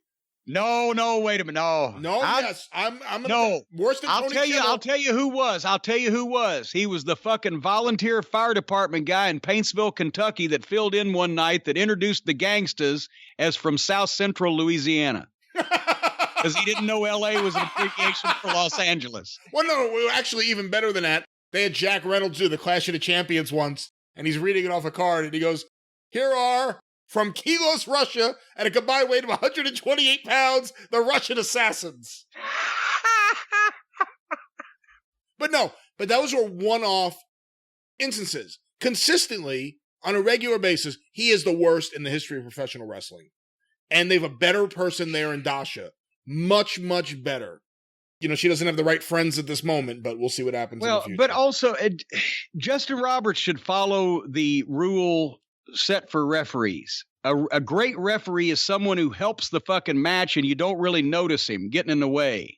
And all I see is Justin Roberts screaming, and he's a giant. He's got to be 6'6" next to all these children. Anyway. He sucks. The next, thank you. I believe we got the point. There's plenty of other suckage to go around here. MJF in his campaign headquarters. That's what we get 90 seconds of MJF and 20 minutes. We got to look at fuck Taylor. And MJF goes in and chews the scenery like a fucking grazing buffalo having his last meal. And I got to say, I mean, his delivery's always great as material, and you can tell he does his own shit because nobody else is that quick or would come up with shit that was stuff he would say like that. But this is a little stagey. This was a little stagey, dog, for me. It was a lot stagey, and this goes into my complaints last week. You have MJF, maybe the single best promo you have in that company, easily the best heel promo you have in that company. Really, really good on the mic. Now this is 2 weeks in a row. They're continuing the stupid... I thought it was a one-off thing last week. You know, I'm going to have a podium and announce my candidacy for... Well, no, I think he has to do this until the title match because he's campaigning to be the champion, and they've announced the title match, so it's got to run till then. I was assuming that was going to happen. No, this sucked. For anyone who says that we never say anything with MJF sucks, he's good. This sucked. And also, this is on the same show, they have a presidential election spoof. Oh, yeah. And they're doing this on the same show. Enough. We're like 90 days out of the election. What are they going to do when we're 30 days out? Have Cody come out dressed like Uncle Sam? I've been in a position where they say to MJF, I'm sure, okay, we're going to give you your own campaign headquarters and people in there to populate it that you can bully. And we're going to, okay, what's he going to say? No, don't do that. But you don't need to, just like you don't need to put a hat on a hat, you don't need to make things too cute when you've got really great talent. I.e., when Rick Rubin stripped Johnny Cash down from the fucking overproduced 80s Nashville bullshit and just let him be him on tape. Too much gaga can hamstring even your good talents with too much just gaga. You know how you have the name test? I have a different test. It's called the Raw test. Would this segment have been on Monday Night Raw in the last 15 years? If the answer is yes, then it shouldn't be here. It shouldn't be done. And so a minute and a half of MJF, 20 minutes of fuck Taylor. And then here comes Matt Hardy.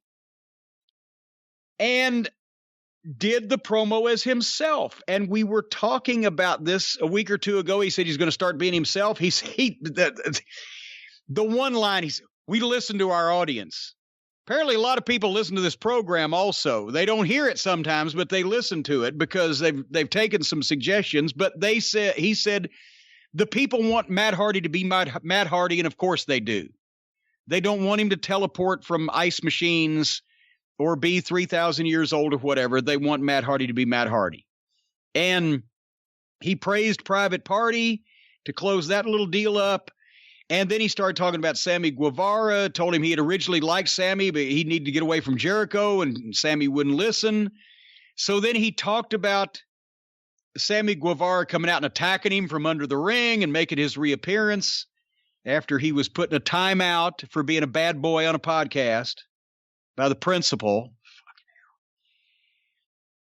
Here's the problem I had with it. I love Matt Hardy by himself, and he did a good promo.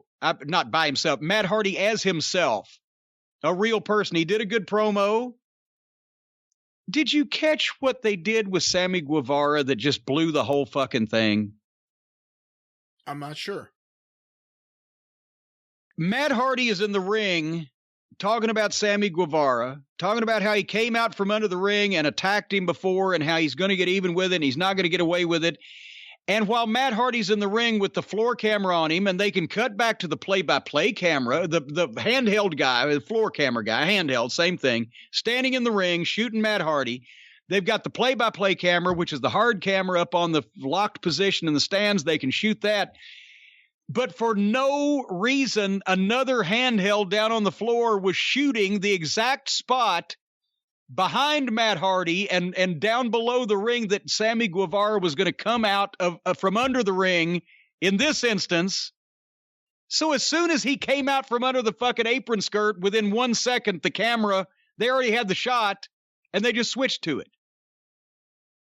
There was no reason for them to have a camera shot of that part of the ring for any other purpose than to see Sammy Guevara coming out from under it. So how did they know? And all you've got to goddamn do is just when Matt is ready for Sammy to come out, he gives the verbal cue about, Sammy, I don't care if there's one person in this whole arena or 10,000, and they go the wide shot to see it, I'm still going to kick you. And you see Sammy coming out from under the side of the ring in the background right then, because that's his verbal cue. And that's also the director's cue. And then they've got an excuse to whip a fucking handheld around real quick.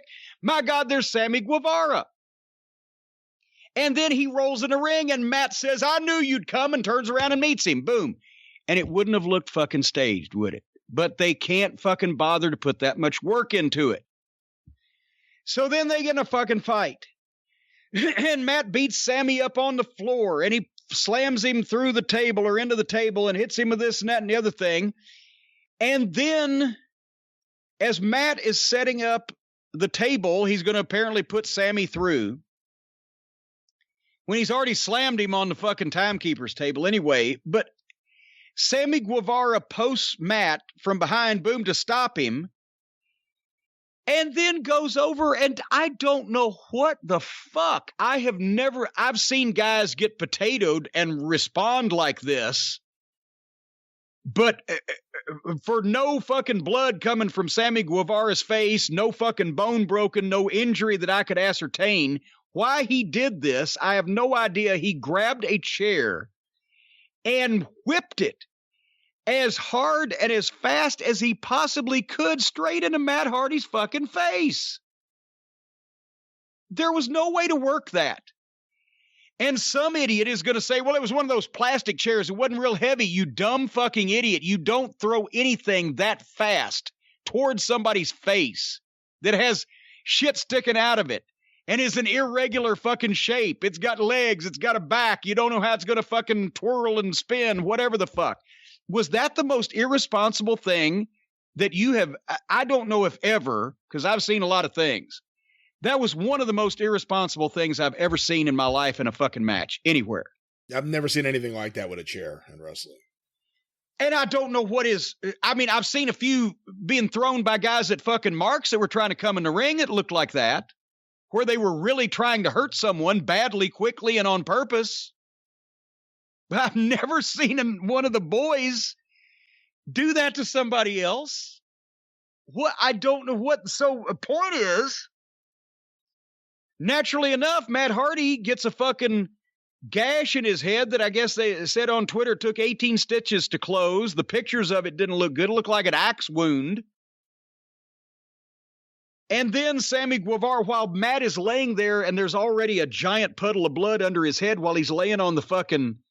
Well, first, when he took the chair, you can see him feel 2 or 3 times like, did this dumb motherfucker just fucking give me impromptu brain surgery? And then he's selling, and there's a puddle of blood under his head, and then Sammy Guevara comes off the stage and doesn't just splash him through the table, but has to do a fucking flip with a twist and a half gainer to put him through the table. So he's already busted his head open, and now he lands extra hard on him just to do that little cute little twist. I'm going to say this right now. When I heard what Sammy Guevara said on the podcast, if I'd have been the boss of the company, I'd have called him in the office. I said, what the fuck? That wasn't even a goddamn double entendre. That wasn't a fucking joke. You're a goddamn idiot, but it was 4 years ago and you're a goofy kid. So I'm going to fine you $1,000. I'm going to give it to the fucking women's shelter and just don't say anything else again. I wouldn't have suspended him or made him go through bullshit sensitivity training that does nothing for anybody. It just satisfies a requirement. And you're just madder once you go through it than you are at the start.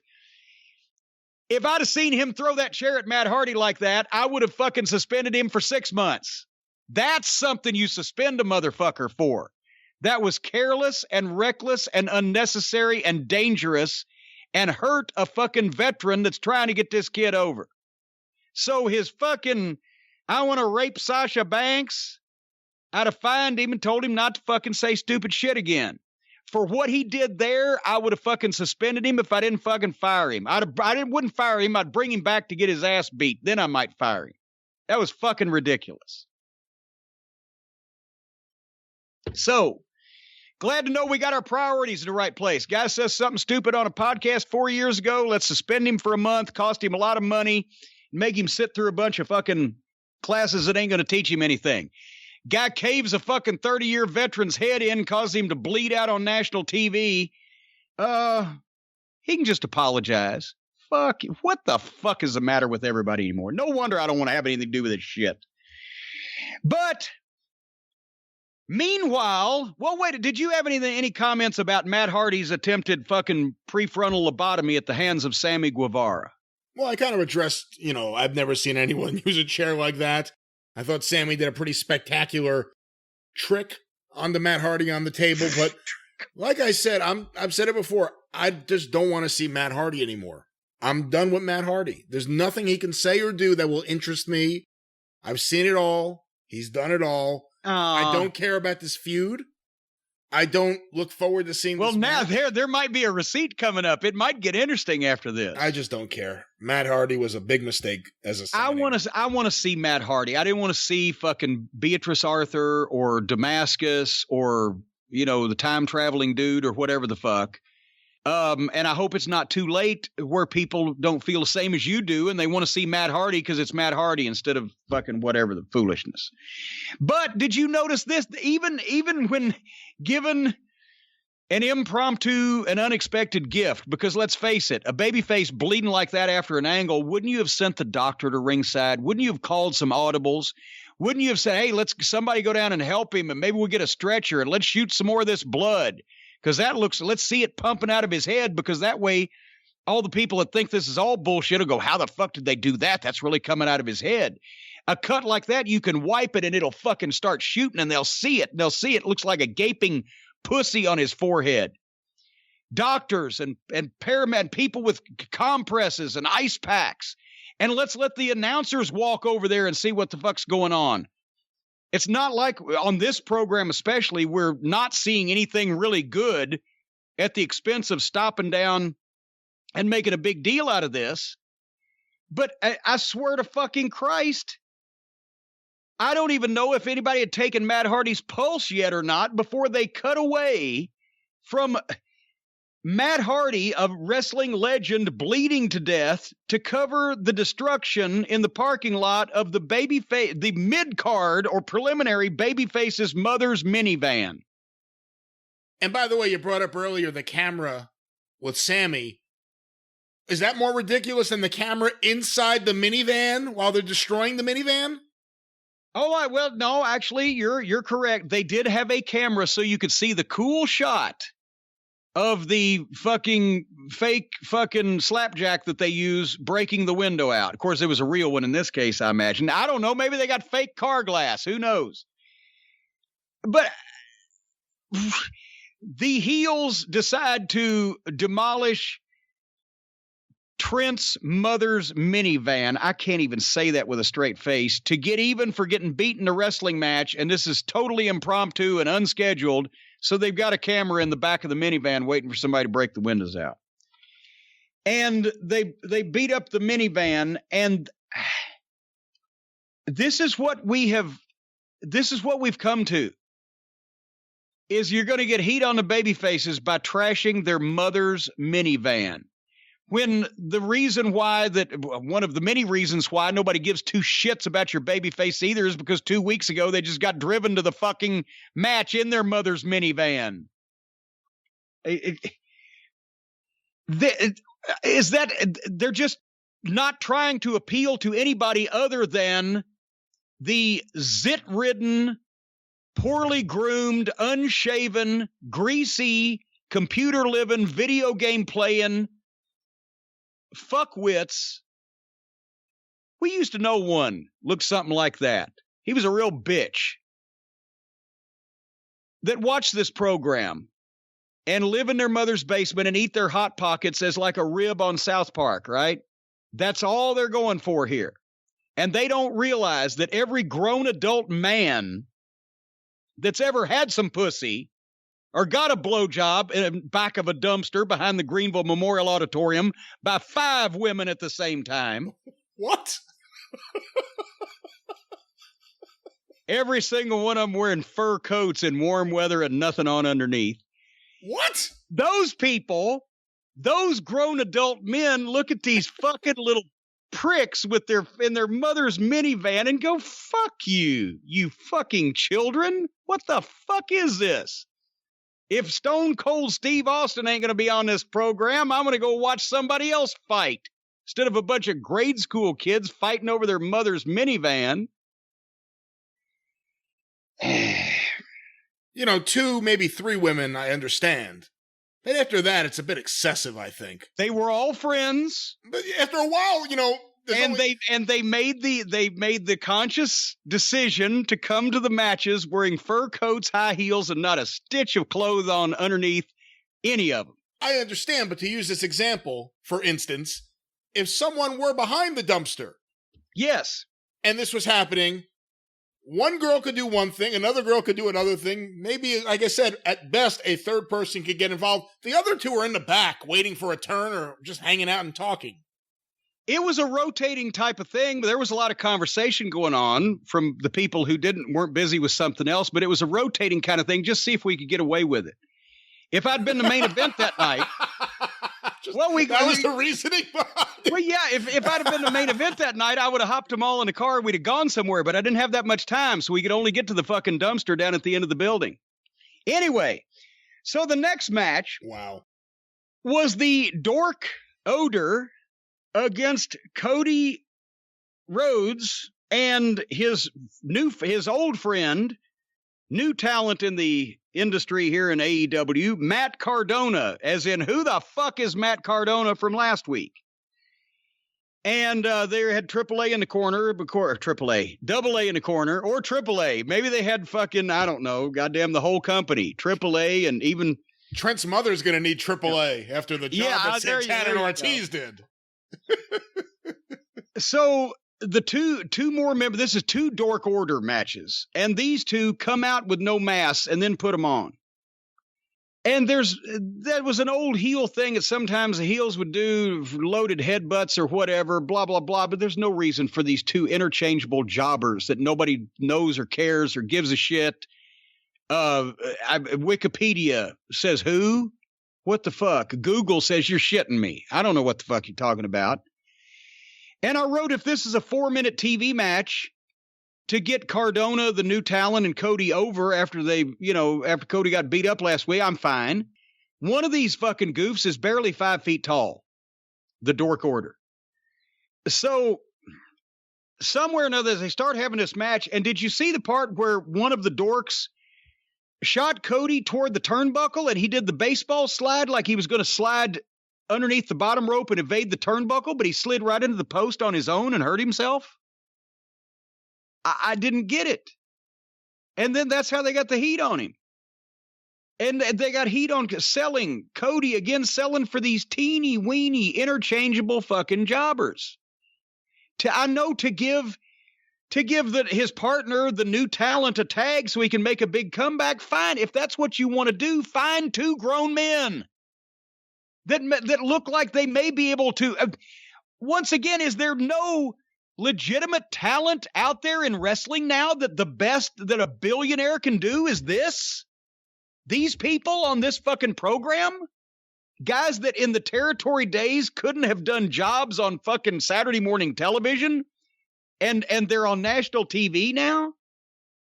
Oh, the match was okay if any other heels were having it. But either put the baby faces over strong or give Cody somebody to sell for and then tag Cardona so he gets the win, which is what this was for. But they had a competitive match with 2 unknown children, and that does neither thing that I just said. And they went through a break. When did Dusty Rhodes sell for 10 minutes for Wee Willie Wilkins to give Magnum or Nikita that fucking tag? So I fast forwarded a minute. They gave the hot tag to Cardona. I say hot tag. It was the hottest of this fucking show, and it was still big. He made an okay comeback, and then they took over again. The job guys took over again after Matt makes his big comeback.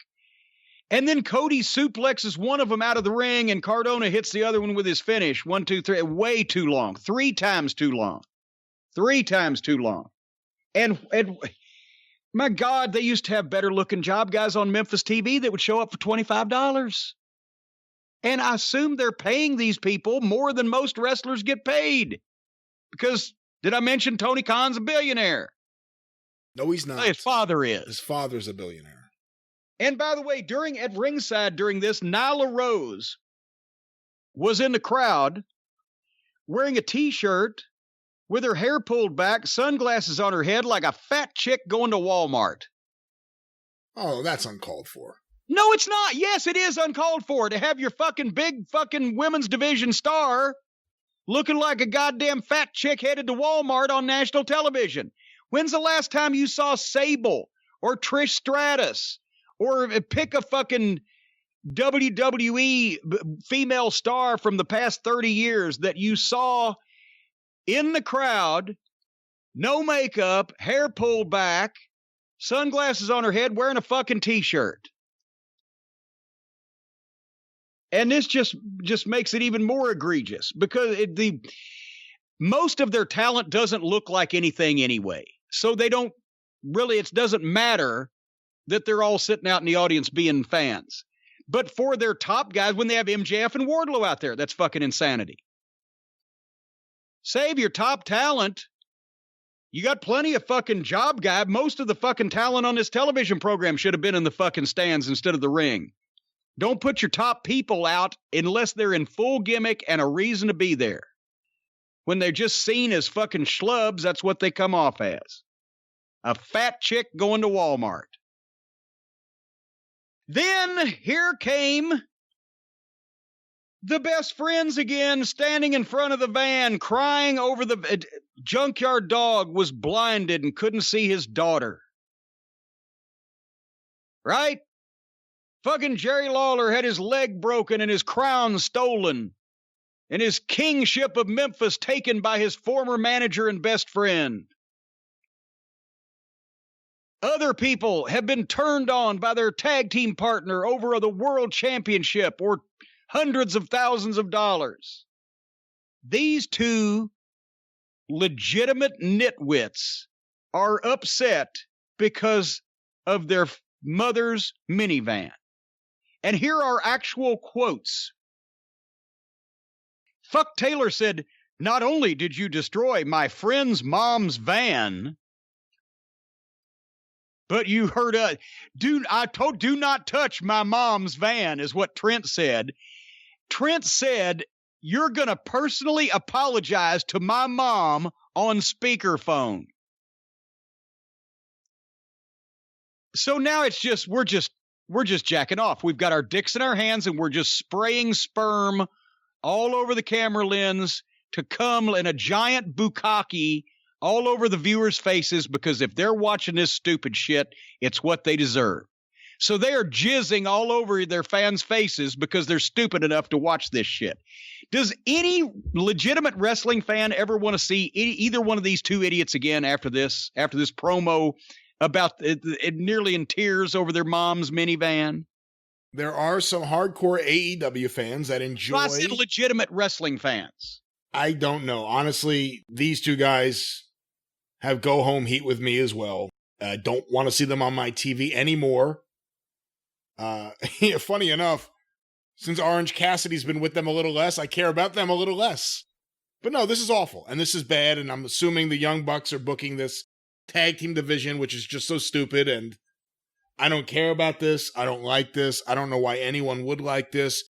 And if only children, I wrote, as a matter of fact, here's my quote: only children could watch and like this, but these guys are supposedly grown men. Once again, the Raw test with this type of stupidity have been on Raw in the last generation. And if the answer is yes, it sucks. And the answer is yes, and it sucks. The next item on this parade of insanity, the great debate, our next presidential feature between Chris Jericho, former mainstream wrestling star, and now sadly out of shape, past his expiration date, canned ham on a game show, against Pockets. And the debate got pyro, which actually was the most exciting part of it. And then they announced Bischoff as the moderator, and the announcers had to act surprised. We talked about this last week, right? Why were the announcers surprised? They should have listened to our show. Well, to be fair, we talked about it on the drive-thru. This show was taped last week. Well, so it was already in the can when we spoke about it on the show. Here's the problem. If they were stupid enough to let out in public who the moderator was, then they shouldn't have been surprised on TV a week later. They either keep it a secret and they're surprised, or they know they're not going to keep it a secret and they're not surprised. They can't have it both ways. Bischoff's graphic, did you read his graphic? I did not. I missed that. Pioneering wrestling executive. I did not see that. No. How about guy who put the last company on this network out of business when they had 10 times the viewers we do now? Because that would have been true. You know, we have heard from some people who don't agree with you on that. Because obviously after Bischoff, or in between Bischoff stints, there was Vince Russo. There was Kevin Nash booking. There were Time Warner executives who didn't want to have anything to do with wrestling anymore. It got canceled. But serious, in all honesty, it comes to he's the guy that saved the company and he's the guy that tanked the company. He blurted out something out of his ass when he was lucky enough to get a meeting with Ted Turner. Well, you need to go to primetime head-to-head. And when he got it, he's like, oh, shit. Then he saw a fucking angle in Japan, an invasion angle, and was able to talk them into loosening the purse strings and signing some of Vince's stars. And that got him started. And then all he had to do was take care of it. And they had the Goldberg phenomenon, and they had every major star under contract.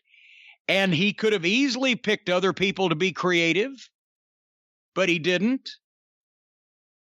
And he spent money like a drunken sailor and had all those shady deals done and those contracts and gave away pay-per-views so that he could ride his motorcycle. Did you see they're still going to have the Sturgis Motorcycle Rally? 250,000 people in a small town in fucking South Dakota in the middle of a pandemic. I've said it before, I'll say it again. All those motorcycle fucks are pretty goddamn brain damaged too. Want to ride a goddamn motorcycle to fucking the middle of nowhere, South Dakota. I'll take an air-conditioned Ford Expedition, thank you very much. But Bischoff wanted to hang out with Nash and Hall because of the motorcycle thing and the big cigar thing, and it made him feel somehow manly. But anyway, no, it was Eric Bischoff's fault. He was the guy that got him into that, and then he was the guy that couldn't get him out of it because he wasn't smart enough about the wrestling business to be able to keep going what he had without fucking losing it. Some people are never lucky enough to get it. He was worse. He got it, and then he couldn't keep it. It's a whole lot easier to keep it when you've already got it than to get it in the first place. But he's a nitwit, and everybody that's dealt with him and worked with him, even if they're polite about it, is shocked and amazed by his lack of knowledge of wrestling. I'm never shocked and amazed by that. I know he doesn't know anything. So anyway, he says no one has seen the questions because they've been on Funk and Wagnall's porch since noon today.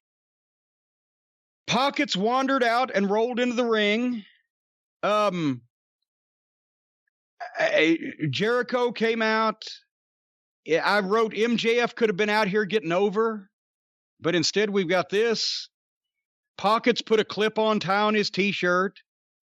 Jericho lied and said millions of morons follow Pockets, so there's only a few 100,000, and they are morons, but he overstated the case.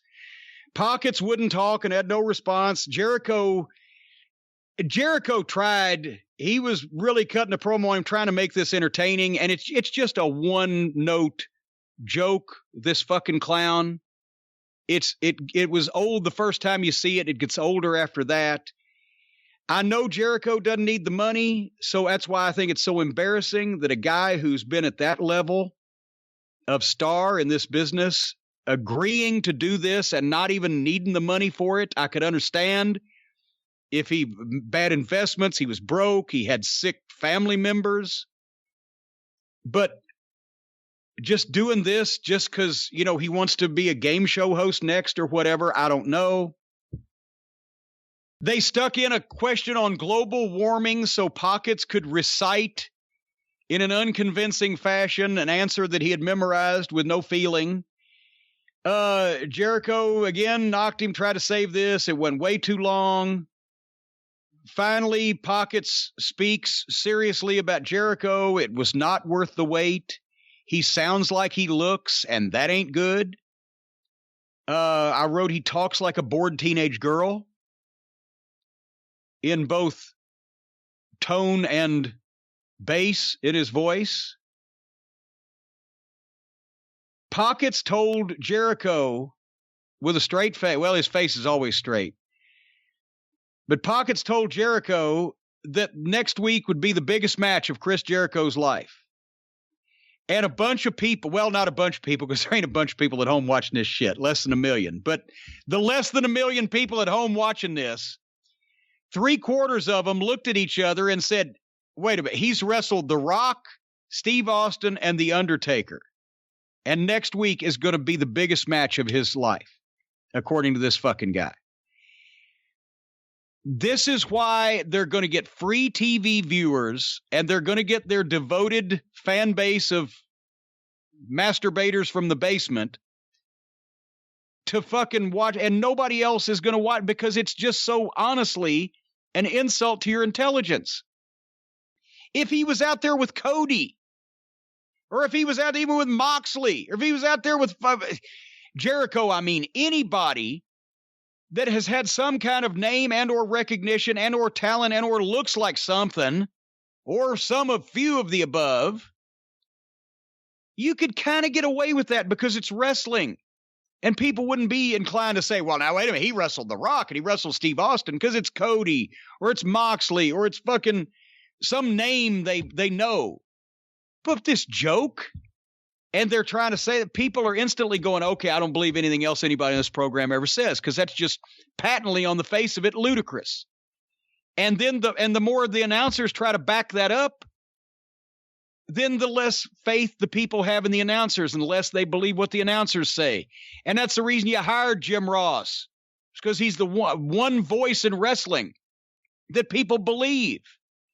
And now all he's doing is waiting to pitch to the picture-in-picture because it's the most exciting part of the fucking night. Because you're embarrassing him to say anything else because of the substandard talent that's on this program that he's having to call. So then Bischoff declared Pockets the winner because of his global warming question, and Hager jumped Pockets and stuck his hands in his own pockets and then threw him toward Jericho, and Jericho knocked him out with the Judas. And like I said, this left me feeling sad for Chris Jericho like I would have for the poor Bela Lugosi in an Ed Wood feature. Except those actually stood the test of time and have entertained a number of people over the years. What'd you see? Once again, the Raw test means this sucked. I thought Eric Bischoff was the highlight. I think he's a great television performer.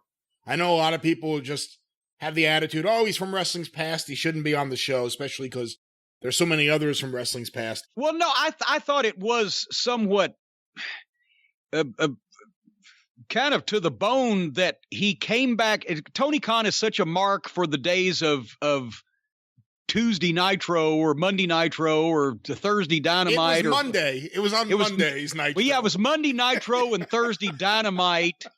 And now he's got fucking, Thursday was Thunder. And this is Dynamite. See, his whole thing, he was a fucking mark. He's still a mark. But he was a mark for fucking things named after explosives and or loud noises. And now he has to fucking hire Eric Bischoff just once to have him come out on the show. And that's the one veteran that you should probably stay away from on this program for the joke that writes itself, which is why I did it. Well, yeah, he was the guy that fucking bankrupted the company. It was on his network 20 years ago. So you bring him back. That's too close to the fucking bone. So that's why I didn't say Bischoff wasn't a good performer, but why open yourself up to that fucking joke here? But beyond that, I think it's disappointing with Jericho for different reasons than you do probably, but he was a serious heel when AEW started. He was great. He was. Remember, he was. He was trying to be serious. He was great. The inner circle around him, it was great. He was so good as a serious heel, and then starting with that Matt Hardy feud, and then the football field match, and now this Orange Cassidy program. And the drones and the oranges and the fucking juice and it's just, he's gone to shit. He's doing bad comedy and bad shtick, and it's just not entertaining to me. And there's a lot of other people out there, let's say it. They got the best ratings they've had since before the pandemic for this episode. There's a lot of people who say, oh, this is a great segment. You know what?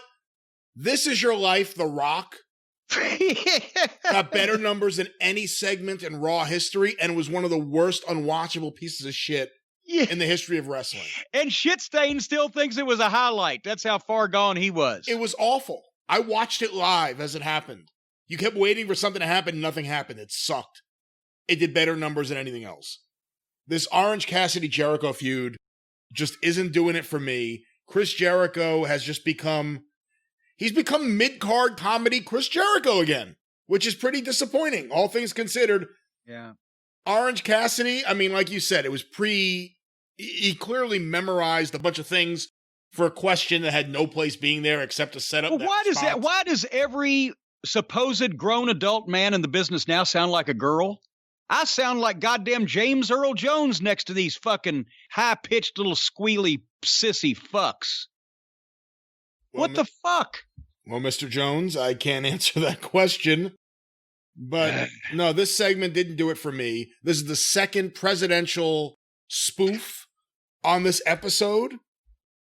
Just garbage. It would fit perfectly on Monday Night Raw within the last 15 years. It does not belong on AEW. I'm going to stop making jokes about it being sports-based wrestling. That was something they sold everyone a bill of goods. That wasn't in any way their intentions. It was this kind of stuff. Young Bucks level comedy. Yeah.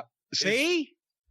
And you were right. From the start. You were right from not the to take start, the deal. sports-based presentation, my ass, when it came out of his mouth. Well, the Young Bucks and Kenny Omega. Okay, right then. There you go. No. So that's like fucking hiring goddamn Richard Simmons and fucking Anita Ekberg to fucking run the National Football League.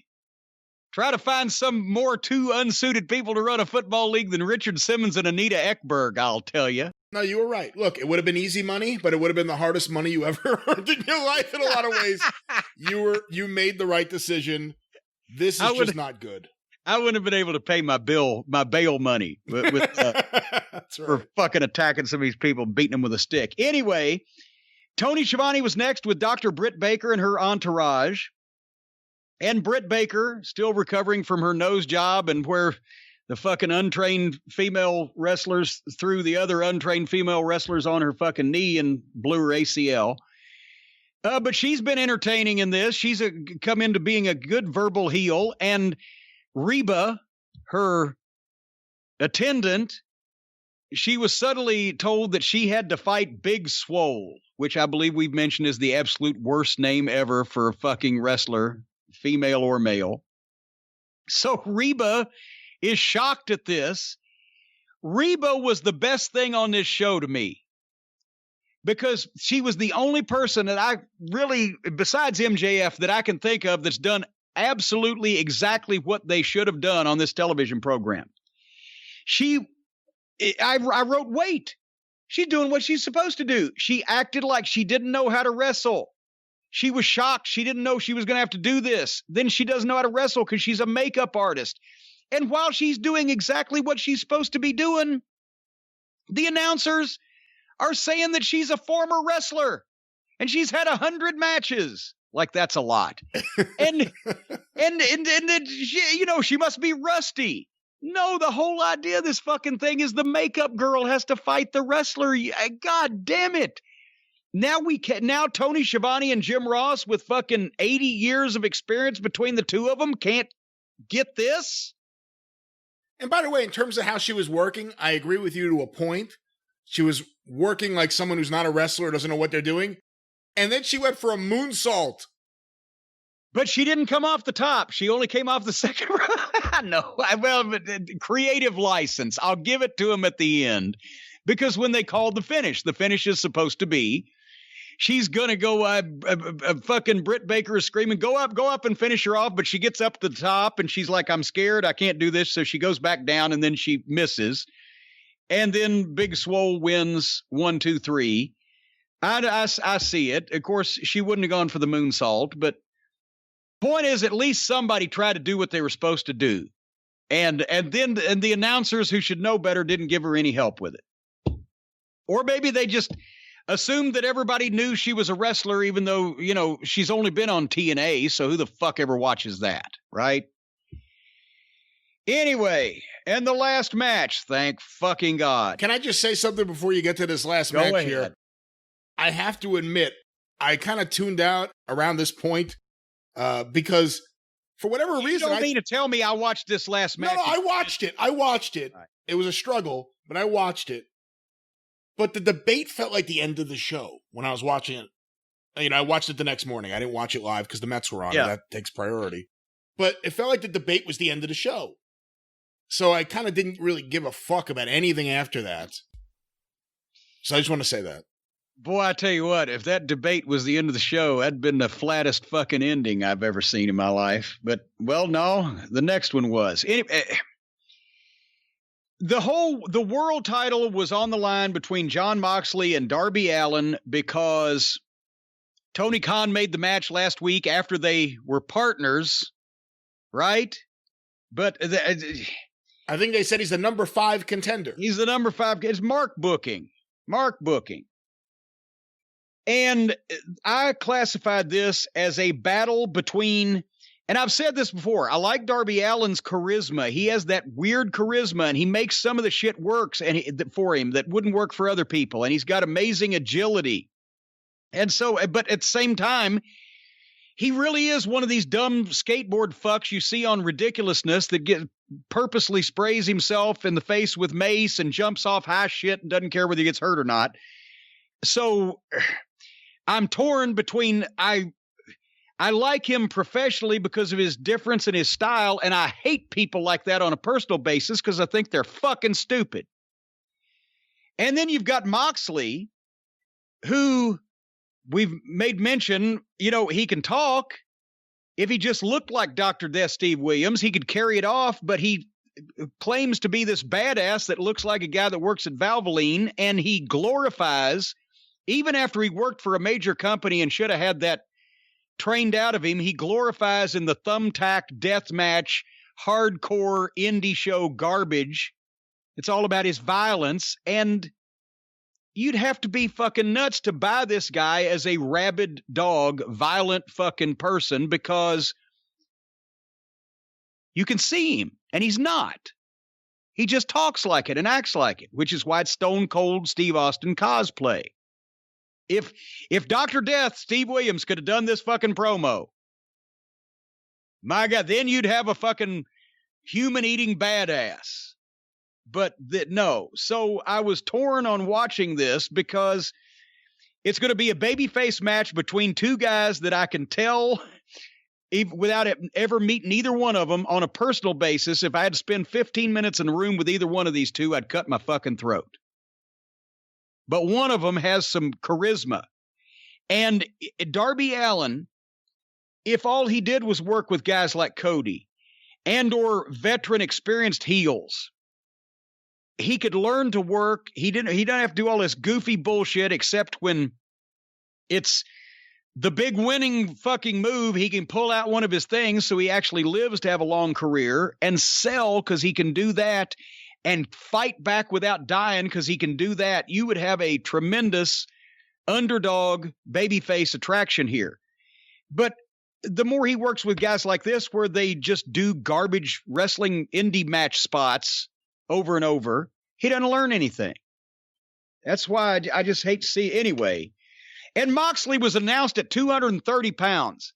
Last week, we had people try and tell me he was 6 feet 4 inches tall, which is, I would have to think, ridiculous. And does he look 230? They add 20 pounds to him, and they announce everybody else in the company at like 166 pounds. What the fuck? I don't think it's outrageous. Well, he at least he's over 200 pounds. We know that much. So give the 200 plus to the fucking under 200s that really need it. They introduced one of these motherfuckers. Who was it? A Kip Sabian that looks 12. They introduced him at 188 pounds. He looks good. You could say 202 and people believe it. And then he sounds grown. Anyway, this is a babyface match between the babyface champion and the hot young babyface underneath babyface challenger that all the kids like. So the first two moves of the match are Darby Allin slaps Moxley in the face and Moxley punches Darby Allin. And I decided to start writing things down to see when's the first time, because they didn't lock up. I want to see when the first time they're actually going to do a wrestling move. There was another slap, some chops, clothesline, eye rake, shoulder in the turnbuckle, and finally, the first wrestling move done by, Your winner, ladies and gentlemen, Jon Moxley. He beeled Darby Allin across the ring. Then Moxley manhandled him like a small child. That was okay. That should be done. Darby Allin ducked and flipped around and tried to evade him and did some of his flips, and that should be done because that's his thing. And especially if he was the only one doing all these flips in the company, instead of every other goddamn idiot doing it, it would stand out. They had to fight to the stage because it's a Moxley match, and he refuses to use the fucking ring, and I'm getting so fed up with it. You can't... Empty arena matches, fine. The Ring of Honor guys used to love to go to the fucking floor in their matches because they're used to this indie bullshit where they all have to fight on the floor. And I'd scream at them. I'd say, you're working flat buildings as it is. You're not in a real arena. You don't have bleacher seats. You don't have people looking at the ring from up to down. So nobody can fucking see you when you're fighting out around the ringside. When you're fighting in the building and the crowd surrounds you, nobody can fucking see you at all.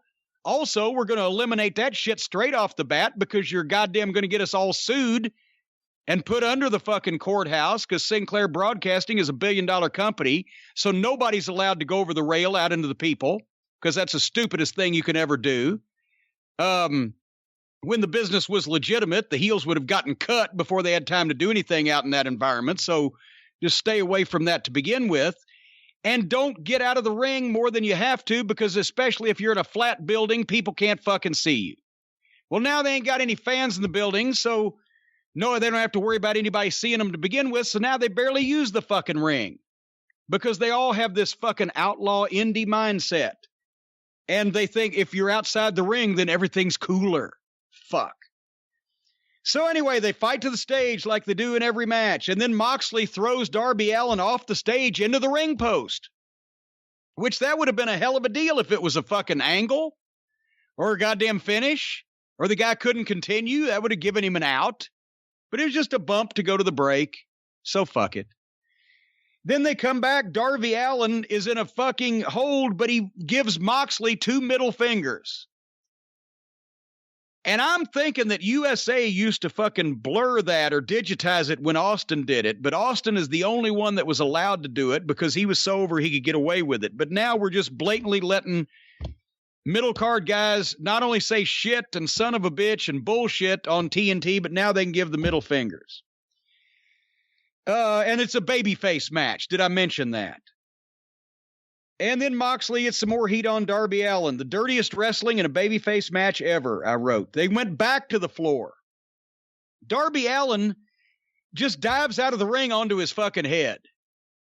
If he hits the guy, fine. If not, he's going head first.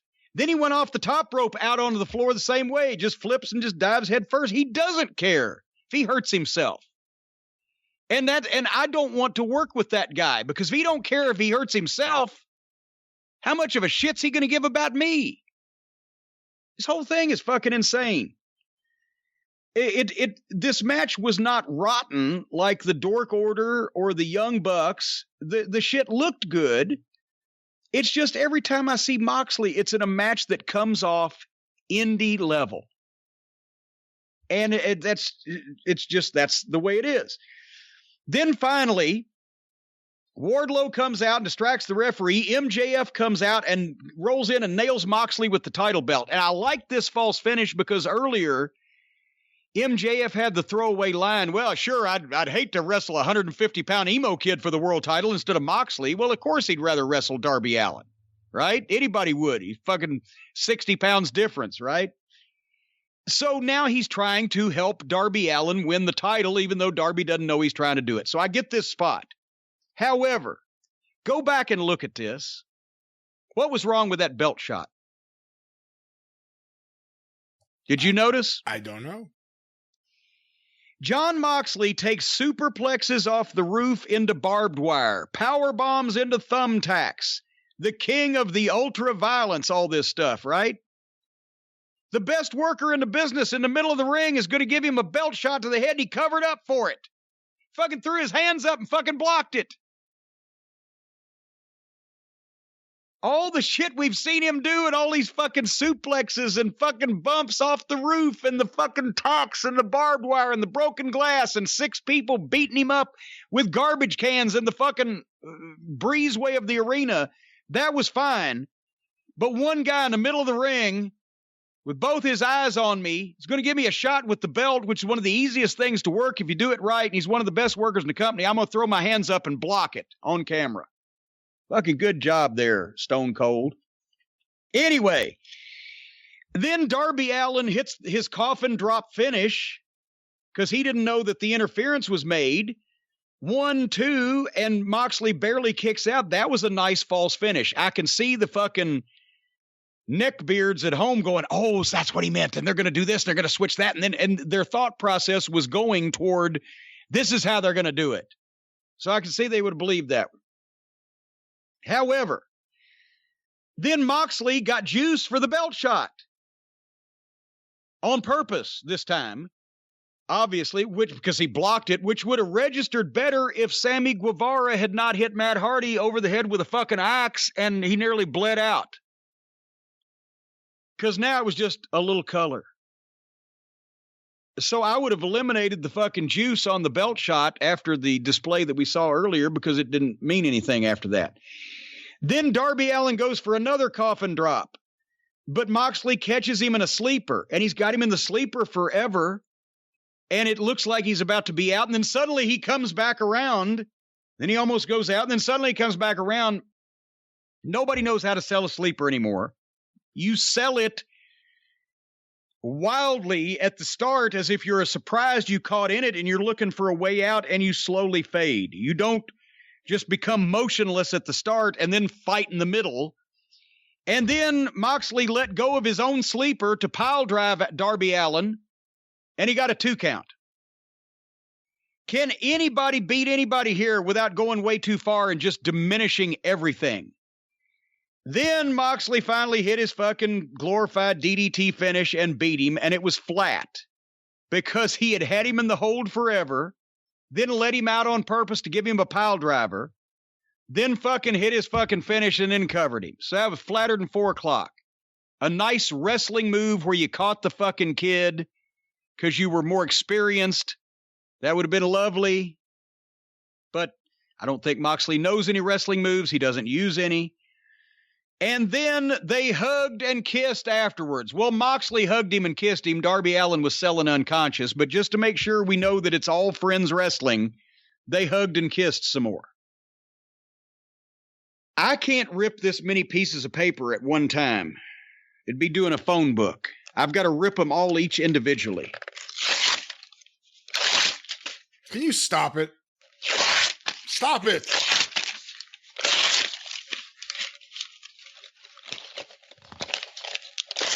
Jesus Christ, how many pages do you have?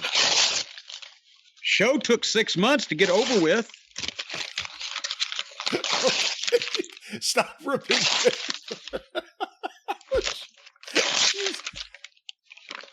That's a lot of notes. I'm halfway through NXT now.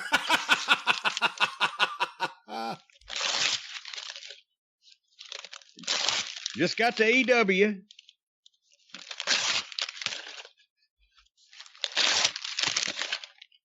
Goddamn, no wonder I go through so many notepads. Yeah, too bad that company won't send you any more pens. Well, there you have it. I guess National Pen won't be fucking calling me again after that. Now I've got shit all over it. Oh. Well, you did it to yourself. You did it to yourself. I need a bigger garbage can. We have some breaking news. What's that? Has Jannetty been cleared? According to Variety as well as The Hollywood Reporter, again, a little news here. We're recording this on Friday this week for Saturday release. Bob Greenblatt and Kevin Riley out at Warner Media in management shakeup. Kevin Riley is the guy who signed AEW and then gave them the extension. Uh-oh. He was Tony Khan's guy at Turner, and he is now out. He has been let go. So now you think that somebody might be in charge of TNT who is not as agreeable to having fucking bad comedy and sketches take up 2 hours of their Wednesday night primetime programming? I don't know. I mean, again, they're not paying much for this programming, and it does do good in the one key demo, as everyone keeps saying. Yeah. So maybe they can say, that's all right, but also maybe Tony Khan won't have a relationship with someone to call them, and if there's any kind of problem. Well, the whole thing, and I've always taken up for the wrestling business. I can't defend this fucking program because it is embarrassing, but a lot of prick TV programmers in the past have said, I don't care if wrestling gets ratings or whatever the fuck, I'm not going to have that on my network, et cetera, et cetera. So when this show is actually acting stupid and in bad taste and on purpose more than any wrestling show ever that was, targeted by one of these programmers that just thought wrestling was low rent. This really is a low rent, low brow, bad, unfunny fucking show, etc. What the fuck is somebody else going to think?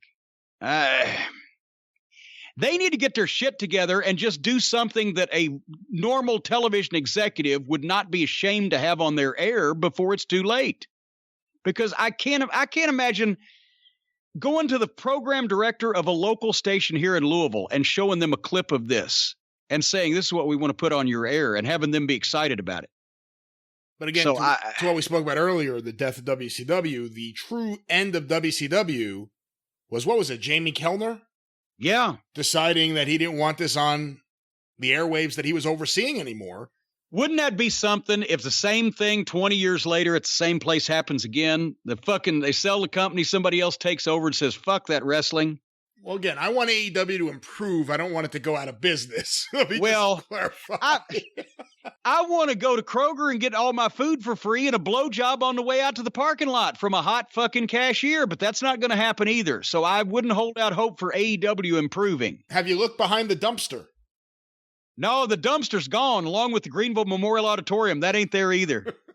And I guarantee you, if those girls still have those fur coats, they're a bit shaggy, too. Oh, come on. Well, it's been 35 years. Oh, I guess so. I guess we're looking at it just from an age perspective, yes. Yeah. Not a spunk perspective. All right. They have plenty of spunk. They're a spunky. Full of spunk. I told you that time that me and JR were doing commentary, and we said, boy, that Marlena, she is full of spunk. And she didn't know that also meant bravery and courage and pluck. She just thought it meant spunk. And she said, why did you and JR say I was full of spunk? Anyway. You must have heard a few things. All right, now just calm down. We're not in Greenville anymore, Toto. Anyway, that was this week's Wrestlers Warring Weekly on Wednesdays, and everybody else that's gone insane. And I don't know what else to say, except I will give a proper sign off this week. Brian, do you have anything to say in closing before I do that?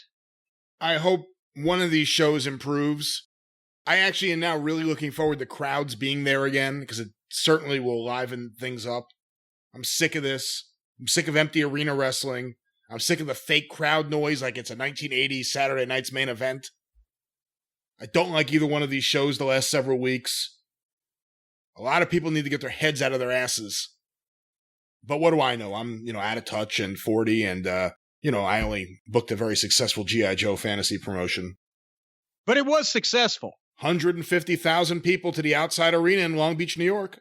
What does that tell you? And I heard the pay-per-view sold out. There was no pay-per-view. You had to be there. And if you weren't there... No. They bootlegged the stream, and they broadcast it on pay-per-view, and the pay-per-view sold out. Everywhere around the world. There was no way to order the pay-per-view. All the pay-per-views were sold out. It's one of the weird decisions I made as a booker. The Hawk-Doc feud, and Doc was also known as the medical man. The Hawk and Doc feud culminated in the one big match at the outside arena, which was also known as my porch, and there was no rematch. There was no rematch whatsoever. They had tag team matches against each other, but there was never another singles match despite the high turnout for this event. Well, you couldn't follow it. There was no way to follow something like that. Well, we followed it with World Mania, where Hawk went against the Commander, who was the leader of the heel charges. And also on this show, we had Backblast win the Intercontinental title from Xandar. And there were some other really big matches that people still talk about. I think you should send your notes over to Tony Khan. He'll probably use them for next week's show. He couldn't afford me. By the way, what is this now? There's a guy named Khan running both major companies. Tony Khan on the left, and what is it, Nick Khan on the right? Khan! Well, you heard what happened. John Laurinaitis hired the wrong Khan.